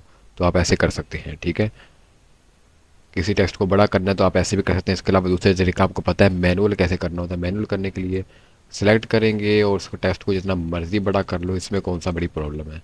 ठीक है, और इसके अलावा बाकी टेक्स्ट छोटा चाहिए आपको, बाकी टेक्स्ट छोटा कर सकते हैं आप। कैसे? इसको पकड़ो, इसको आप सुपर स्क्रिप्ट बना दो, छोटा कर दो, ये लो छोटा हो गया, ठीक है। ये लो, ये मैंने ऐसे मैनुअल करके दिखा दिया आपको कि मैनुअल भी आप ऐसे कर सकते हैं, ठीक है। चलें जी, आगे चलते हैं हम। अब आगे ये सिग्नेचर है, डेट है और ऑब्जेक्ट्स हैं, ये किसी काम के नहीं है। सिग्नेचर सिग्नेचर आपको पता है, सिग्नेचर भी लगाना था वो लगा सकते हैं हम, वैसे इतनी ज़्यादा इंपॉर्टेंट नहीं है। आगे इक्वेशन अगर आप इंसर्ट करें तो इक्वेशन इंसर्ट कर सकते हैं आप, जैसे इक्वेशन इंसर्ट होगी यहाँ पर एडिट कर सकते हैं इसको, ठीक है। वैसे टेम्पलेट होती है, इसको एडिट करना आप कर सकते हैं। इसके अलावा आप जो है वो सिंबल्स इंसर्ट कर सकते हैं, कोई भी सिंबल इंसर्ट करना है, सिंबल इंसर्ट हो गया है, ठीक है। और कोई सिंबल इंसर्ट करना है तो आप यहाँ पे ना आइकन्स की लाइब्रेरी है, आइकन्स में जाके आइकन्स को इंसर्ट कर सकते हैं, ठीक है। इसके अलावा आप एक्सटेंशंस का इस्तेमाल कर सकते हैं आइकन्स का। वैसे यहाँ पर आइकन्स पहले से मौजूद है तो आपको एक्सटेंशंस की भी ज़रूरत नहीं है। या मैंने आपको कहा था कि नाउन क्या होता है, ये नाउन मैंने पिछली वीडियो में आपको बताया था ना कि मैंने एक एक्सटेंशन डाउनलोड की हुई है नाउन नाम की, जो आइकन्स प्रोवाइड करती है मुझे। मैंने पिछली वीडियो में बताया भी था आपको कि भाई ये ऐसे होता है, तो ये वो एक्सटेंशन यहाँ शो हो रहा है। अगर आप और एक्सटेंशन डाउनलोड करेंगे तो वो यहाँ पर और शो होंगी, ठीक है। तो ये था हमारा इंसर्ट सेक्शन जो कि विजुअली अपीलिंग के लिए इस्तेमाल होता है। दोबारा से मैं सम अप करता चलूँ इसको। कवर पेज होता है बुक का cover page. Blank page insert करने के लिए होता है, पेज को ब्रेक करने के लिए पेज ब्रेक इस्तेमाल होता है, टेबल को टेबल इंसर्ट करने के लिए होता है। टेबल के तीन तरीके, ड्रा कर लो, इंसर्ट कर लो, या फिर कोई एक टेबल इस्तेमाल कर लो जैसे कि टेम्पलेट्स। पिक्चर ला सकते हो, शेप ला सकते हो, आइकन्स ला सकते हो, 3D मॉडल बहुत ज़्यादा इंपॉर्टेंट है, इसको आप ला सकते हो अपनी चीज़ों को, अपने असाइनमेंट को ज़्यादा बेहतर बना सकते हो। 3D मॉडल आपको दिखाया था मैंने कैसे मैंने हार्ट को जो है वो 3D एनिमेशन के ज़रिए जो है वो दिखाया था। स्मार्ट आर्ट ला सकते हो, स्मार्ट आर्ट बहुत ज़्यादा इंपॉर्टेंट है अगर आपने डायाग्राम्स का इस्तेमाल करना है तो। और स्क्रीनशॉट लेके आ सकते हो, ऑनलाइन वीडियोस लेके आ सकते हो। वीडियोस लाने के लिए आपको सिंपल आपको डाउनलोड करने की ज़रूरत नहीं है वीडियो। आप कोई भी यूट्यूब की वीडियो अगर आपको पसंद आई है, आप उसका लिंक यहाँ पर शेयर कर दें, कंट्रोल V करके पेस्ट कर दें लिंक, तो वो यहाँ पर आ जाएगा। ये इतनी सी बात होती है यहाँ पर, ठीक है। आगे लिंक्स मैंने आपको बता दिया कि लिंक आपको इंसर्ट करना है तो लिंक इंसर्ट कर सकते हैं आप। यहाँ पे एड्रेस देंगे और यहाँ पे लिंक का डिस्प्ले टेक्स्ट नेम देंगे, हाई दे देता हूँ जैसे मैं, और यहाँ पे एड्रेस दे देता हूँ जैसे मैं, कंट्रोल V, तो ये अब इंसर्ट हो जाएगा। ये अब यहाँ पर इंसर्ट हो चुका है, ये देखिए लिंक आ चुका है। तो ये लिंक इंसर्ट करने का तरीका है। आगे कमेंट्स आपको पता है, कमेंट ज़्यादा इंपॉर्टेंट नहीं है, ये सिर्फ उसी के लिए इंपॉर्टेंट होते हैं जो अपनी टीम के साथ मिलकर काम कर रहा होता है। हेडर फुटर बहुत ज़्यादा इंपॉर्टेंट होते हैं, पेज नंबर बहुत ज़्यादा इंपॉर्टेंट होता है। आपको पेज नंबर लाजमी लगाना चाहिए हर हर असाइनमेंट के ऊपर। आप सिंपली यहाँ पे क्लिक करके कोई भी पेज नंबर सेलेक्ट कर सकते हैं, यहाँ पे जहाँ पे आप लगाना चाहते हैं। मैं चाहता हूँ कि पेज नंबर 1 जो है वो ऐसे सेलेक्ट हो, तो जैसे कंट्रोल P करके आप देख सकते हैं। कंट्रोल P मतलब प्रिंट करके देख सकते हैं आप कि ये कैसा शो होगा हमें प्रिंट स्टेटमेंट में। तो ये P देख लो, ये ऐसे ये शो हो रहा है। ये 6 पेज नंबर आ गया है, ये 1 पेज नंबर आ गया, ये 2 3 4 5 पेज नंबर आ गया है, ठीक है। तो ये है हमारा हेडर फुटर और पेज नंबर। बाकी टेक्स्ट बॉक्स बता दिया आपको, वर्ड आर्ट कोई काम का नहीं है, ड्रॉप कैप बता दिया आपको, ये भी किसी काम का वैसे है नहीं, हम मैनुअली भी कर सकते हैं इसको। और बाकी सिंबल और इक्वेशन लाने के लिए, सिंबल इक्वेशन हमें लाने की ज़रूरत पड़ती ही नहीं है, वैसे कभी मैंने यूज़ नहीं किया इसको, लेकिन अगर कोई मैथ की टीचर होगी तो उसके लिए बहुत ज़्यादा इंपॉर्टेंट हो सकता है ये। आइकन्स आइकन्स ही हैं, आपको पता है आइकन्स लगा सकते हैं आप। चलें जी, ये था इंसर्ट सेक्शन जो आपको समझ आ चुका होगा, कोई ज़्यादा बड़ी चीज़ नहीं है ये 30% कवर करता है माइक्रोसॉफ्ट वर्ड का मेरे ख्याल से, ठीक है। बहुत ज़्यादा चीज़ें उसमें होती हैं जो हम इस्तेमाल करते हैं। होम और इंसर्ट सेक्शन सबसे ज़्यादा इंपॉर्टेंट थे। अब मैं आपको बताता चलूँ कि आगे वाले सेक्शन जो है, सबसे पहले हेल्प।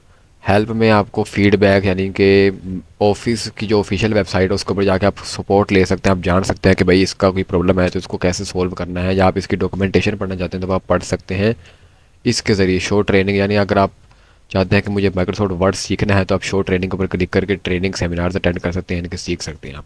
व्यू के ऊपर दिखाया जाता है कि मतलब आपने अब डॉक्यूमेंट बना लिए है, ठीक है। अब आप चाहते हैं कि किसी को शो करवाना है तो आप ऐसे तो शो नहीं करवाएंगे ना, आप चाहेंगे कि उसको प्रेजेंटेशन फॉर्म में शो करवाएं, तो आप उसको शो करवा सकते हैं रीड मोड में। ये देखो, ये रीड मोड में शो हो गया है, ठीक है। वैसे आप शो करवा सकते हैं रीड मोड में। ये देखो, ये आगे जा रहा है, ये पीछे जा रहा है, और ये सारे पेजेस जो है वैसे शो हो रहे हैं। उम्मीद है आपको ये भी समझ आ चुका होगा। एस्केप दबाएंगे तो ये एस्केप, कीबोर्ड में ना एस्केप होता है एक बटन, उसको दबाएंगे तो ये ख़त्म हो जाएगा, ठीक है। चलें जी, ये भी आपको समझ आ चुका है रीड मोड। उसके अलावा प्रिंट लेआउट आपको बता दिया मैंने, कंट्रोल P करके देखेंगे तो समझ आ जाएगा प्रिंट में कैसे दिखाई देता है ये पेजेस।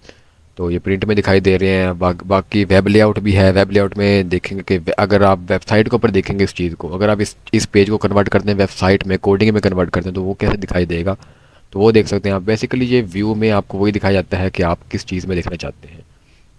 एस्केप करेंगे, अगेन कंट्रोल Z करेंगे, ये सही हो जाएगा। व्यू के ऊपर जाके वेब लेआउट ख़त्म करते हैं, रीड मोड, एस्केप।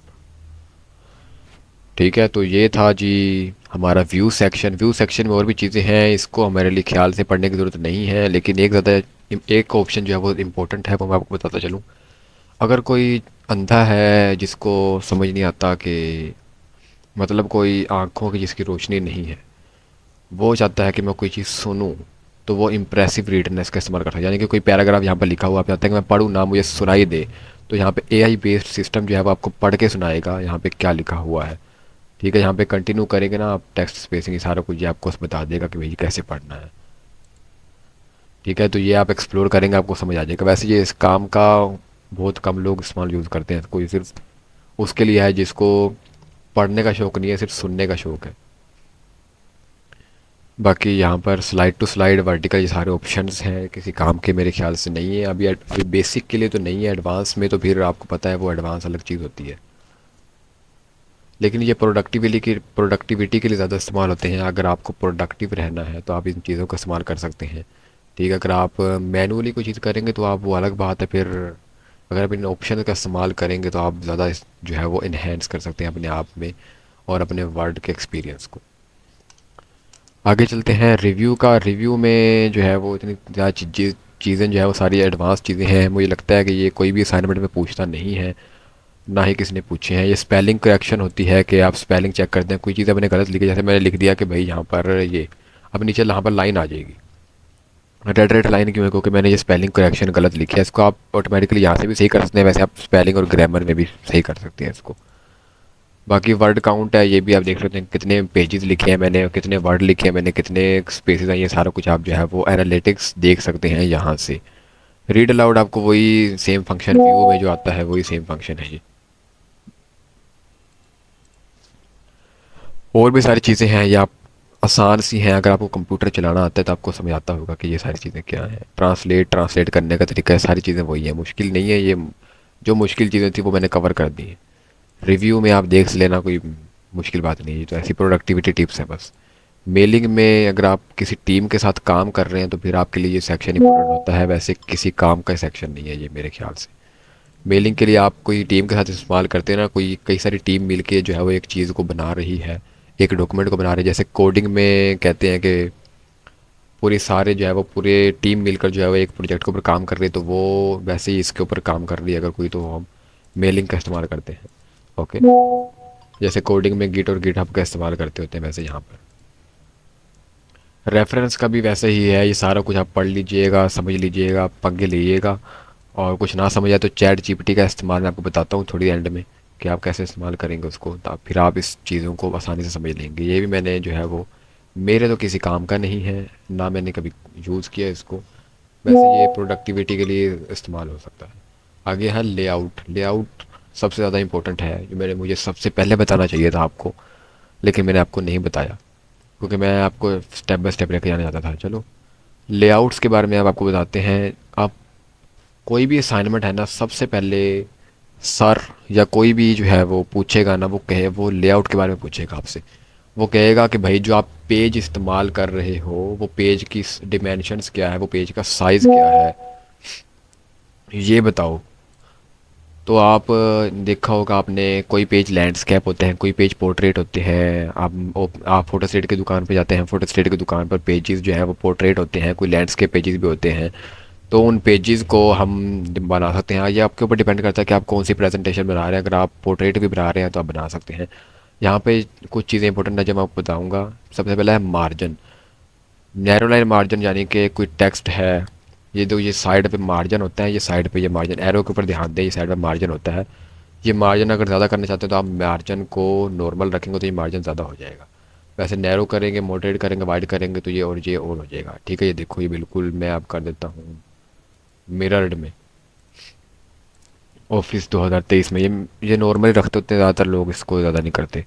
उसके बाद ओरिएंटेशन पोर्ट्रेट है या लैंडस्केप, पोर्ट्रेट करेंगे पोर्ट्रेट हो जाएगा, लैंडस्केप करेंगे ये लैंडस्केप हो चुका है। देखिए ये लैंडस्केप हो चुका है। लैंडस्केप मतलब थोड़ा बड़ा होता है जिसकी विड्थ बड़ी होती है और हाइट जो है वो छोटी होती है। पोर्ट्रेट में हाइट बड़ी होती है और विड्थ छोटी होती है, ये आपको पता होना चाहिए। बाकी साइज़ में आपको पता है कि आप कौन सा जो है वो आप, ये उनके लिए इंपॉर्टेंट है जो प्रिंट करना चाहते हैं। ये आप फ़र्ज़ करें आप इस चीज़ को प्रिंट करना चाहते हैं और आपके प्रिंटर के अंदर पेजेस जो हैं वो लेटर वाले पड़े हैं, जो साइज़ जो है वो 8.5 मल्टीप्लाई 11 है, तो आप ये साइज़ सेलेक्ट करेंगे। सबसे पहले ये साइज़ सेलेक्ट करना चाहिए आपको, उसके बाद आपको फॉर्मेटिंग करनी चाहिए, उसके बाद आपको असाइनमेंट बनानी चाहिए। ठीक है, तो ये आप सेलेक्ट करेंगे। लीगल, मैं कहूँगा कि लीगल ही सेलेक्ट करते रहने देना या लेटर सेलेक्ट करते रहने देना, क्योंकि यही ज़्यादातर चलते होते हैं पेजेस। इसके अलावा कॉलम्स हैं जो असाइनमेंट में पूछे जाते हैं कि भाई इन, एक पैराग्राफ है, पैराग्राफ लेके आता हूँ, 1 मिनट रुको मैं।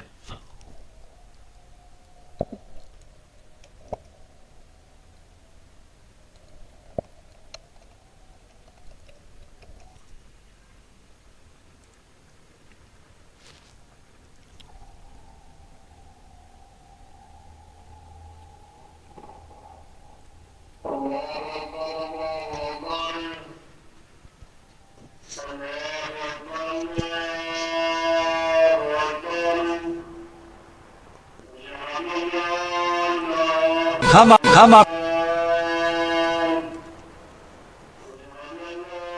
हम आपके गांव में सभी घास की झोपड़ियां हटाकर पत्थर के मकान बनवाएंगे। पाठशालाएं बनवाकर आपके सारे बच्चों को खाना देंगे, शिक्षा देंगे। बंजर जमीन को उपजाऊ बनाने के लिए पानी का प्रबंध करेंगे। आपका काम सिर्फ इतना होगा कि आप खेती करें और गांव में हरियाली लाएं। अगर इन बातों पर अमल किया तो 1 साल में आपका ये गांव कुछ इस तरह दिखने लगेगा।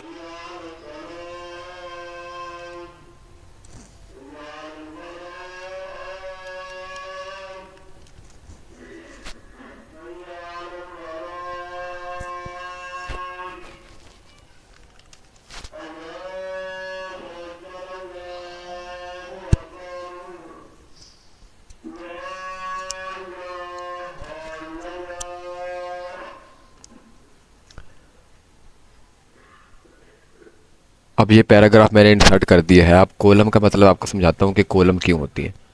कॉलम आपको ज़ाहिर है नाम से पता लग रहा है कि भाई आपने कई बुक्स में देखा होगा या न्यूज़पेपर में आपने देखा होगा कि वो पैराग्राफ जो है वो कॉलम की शक्ल में होते हैं, जैसे कि ये ऐसे ऐसी शक्ल में होते हैं या फिर ऐसी शक्ल में होते हैं।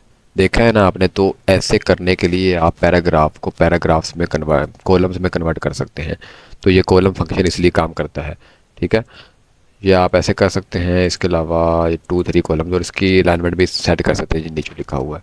मोर कॉलम्स में जाएंगे तो आप और फंक्शन देख सकते हैं। बेसिक बस यही बहुत है आपके लिए। मेरे ख्याल में कॉलम्स आप बनाना सीख चुके हैं। ठीक है, कॉलम्स आप ऐसे बना सकते हैं। कॉलम्स वैसे बहुत कम इस्तेमाल होते हैं अगर आप कोई चीज़ बना रहे हैं। ये ना काम की नोयत के ऊपर डिपेंड करता है कि काम आप कौन सा कर रहे हैं। आगे यहाँ पर इन डेप्थ थोड़ा सा बता देता हूँ आपको पेज सेटअप के बारे में, क्योंकि ये सबसे ज़्यादा इंपॉर्टेंट होता है page setup.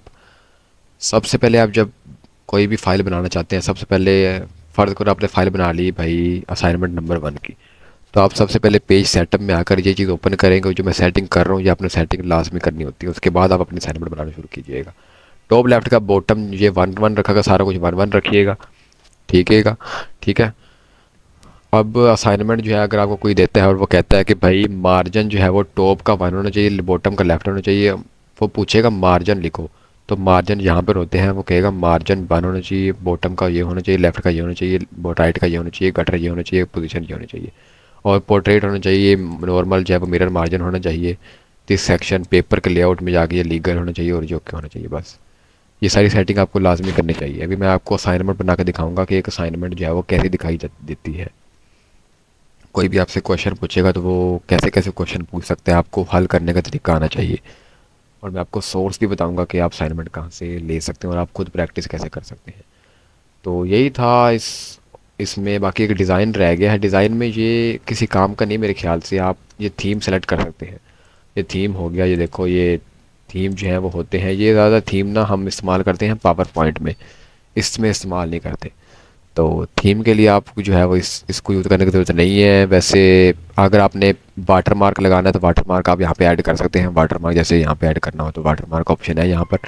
Page colour, background का पेज का जो कलर है वो कौन सा होना चाहिए वो आप सेलेक्ट कर सकते हैं यहाँ पर। जैसे कि मेरा तो डिफ़ॉल्ट जो है वो ब्लैक चल रहा है क्योंकि मैंने डार्क मोड इनेबल किया हुआ है पीसी के ऊपर, तो इसलिए आपका शायद वाइट चल रहा हो। आप भी डार्क मोड इनेबल करेंगे तो आपका ऐसे चल जाएगा। तो ये था जी माइक्रोसॉफ्ट वर्ड, कोई इतनी मुश्किल बात नहीं है। एक और चीज़ जो है वो रह गई है यहाँ पर, वो ये है कि जब फाइल के ऊपर क्लिक करते हैं तो आपके सामने इतने सारे ऑप्शन आते हैं। यहाँ पर आपके सामने ना कुछ ट्यूटोरियल भी आते होते हैं। अगर आप सीखना चाहते हैं वर्ड को तो आप यहाँ से भी सीख सकते हैं, प्रैक्टिस कर सकते हैं। इसके अलावा यहाँ पर सारी फाइल्स आ रही होती हैं, जितनी भी फाइल्स मैंने बनाई हैं वो फाइल्स यहाँ पर आ रही होती हैं। जैसे कि नोट्स की सारी फाइल है, जो सारी फाइलें बनाई हुई हैं वो सारी यहाँ पर शो होती हैं।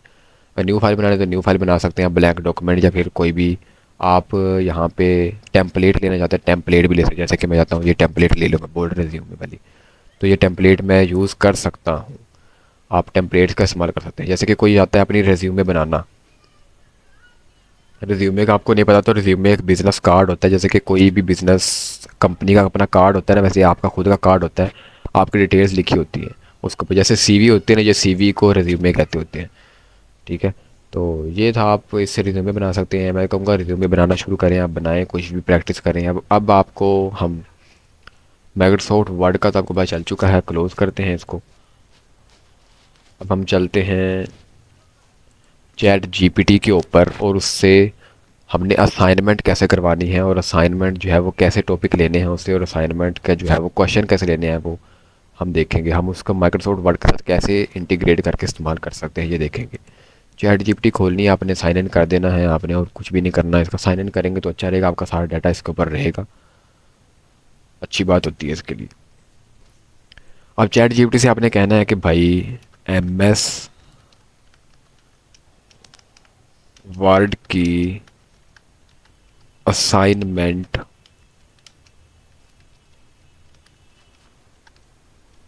क्वेश्चन दो मुझे। उर्दू में लिखो, इंग्लिश में लिखो, जो मर्ज़ी लिखो। अब पहले बात होती है कि इंग्लिश में लिखो तो चैट जीपीटी अच्छा रिस्पॉन्स देती थी, लेकिन अब चैट जीपीटी का वर्जन जो है बहुत ज़्यादा एडवांस हो चुका है। चैट जीपीटी 4.0 आ चुकी है, ठीक है। तो आप कुछ भी इस्तेमाल उर्दू लिखेंगे तो ये सही रिस्पॉन्स देगी, अच्छा रिस्पॉन्स देगी।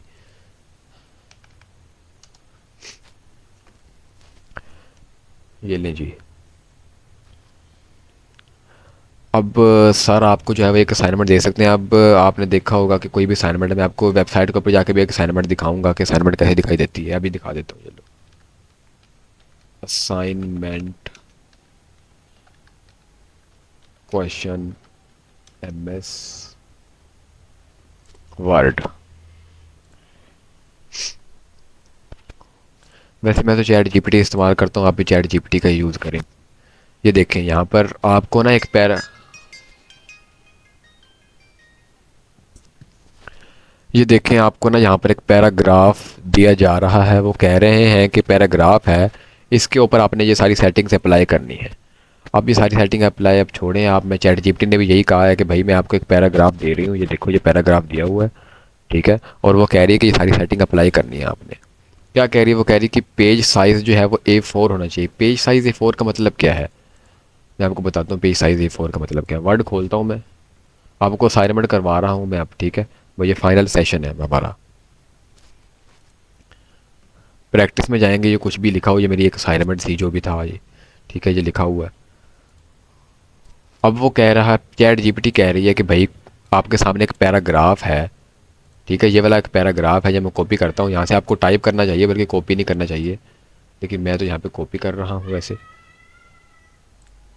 ये हमारे सामने एक टेक्स्ट है, ठीक है, जो आपने टाइप किया हुआ है। वो भी यही कह रही टाइप कर लो एक टेक्स्ट, और उसके ऊपर ये सारी सेटिंग्स अप्लाई करो। सर भी यही कहेंगे कि भाई ये सारी सेटिंग अप्लाई करो। सर ने कहा होगा कि असाइनमेंट के ऊपर लिखा हुआ पेज साइज़ A4 कर दो। सबसे पहली इंस्ट्रक्शन वो कह रहे हैं पेज के लिहाज से।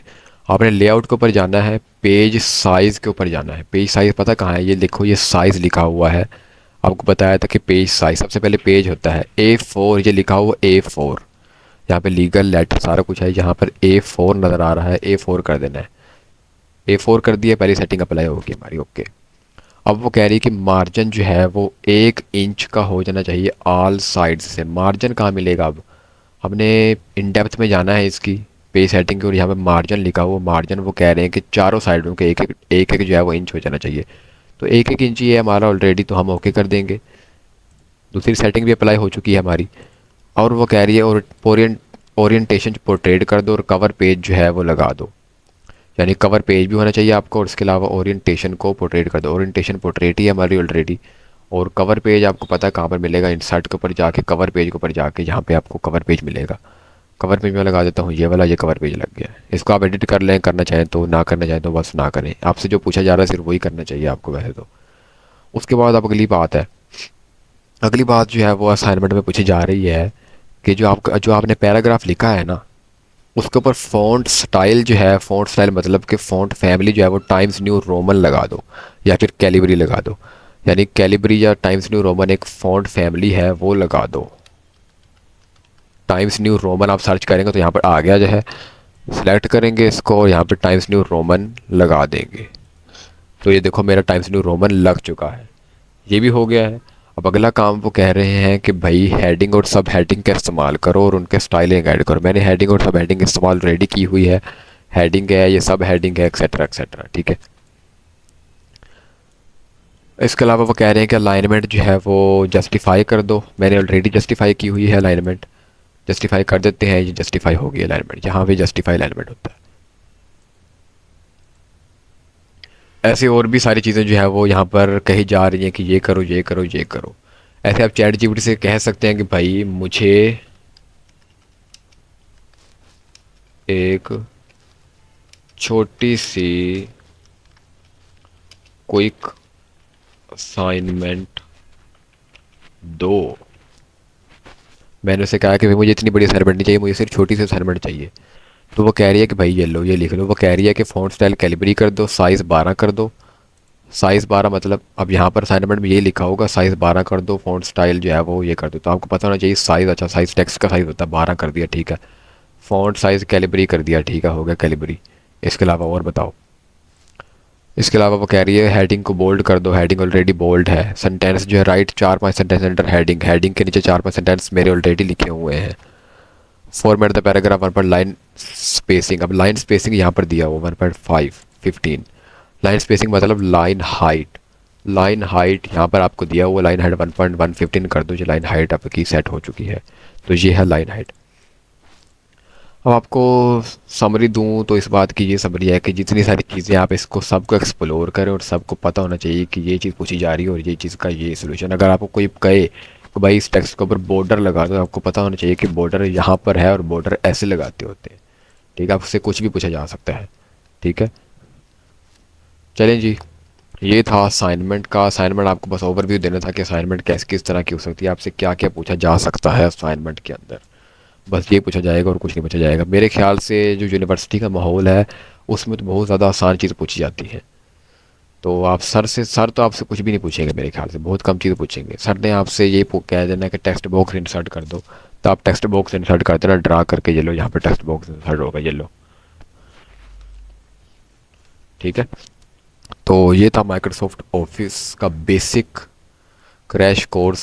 एडवांस अगर आप जाना चाहते हैं वो आपके ऊपर डिपेंड करता है कि आप सीखना चाहते हैं या नहीं सीखना चाहते हैं। तो यूट्यूब के ऊपर बहुत ज़्यादा पड़ा है, नॉलेज बहुत ज़्यादा है। 8-8 घंटे के कोर्स पड़े हैं वहाँ पर, ये तो फिर 1.5 घंटे का ही है मेरे ख्याल से। चले, आज के लिए इतना बहुत है, मिलते हैं अगले किसी कोर्स में, तब तक के लिए अल्लाह हाफिज़।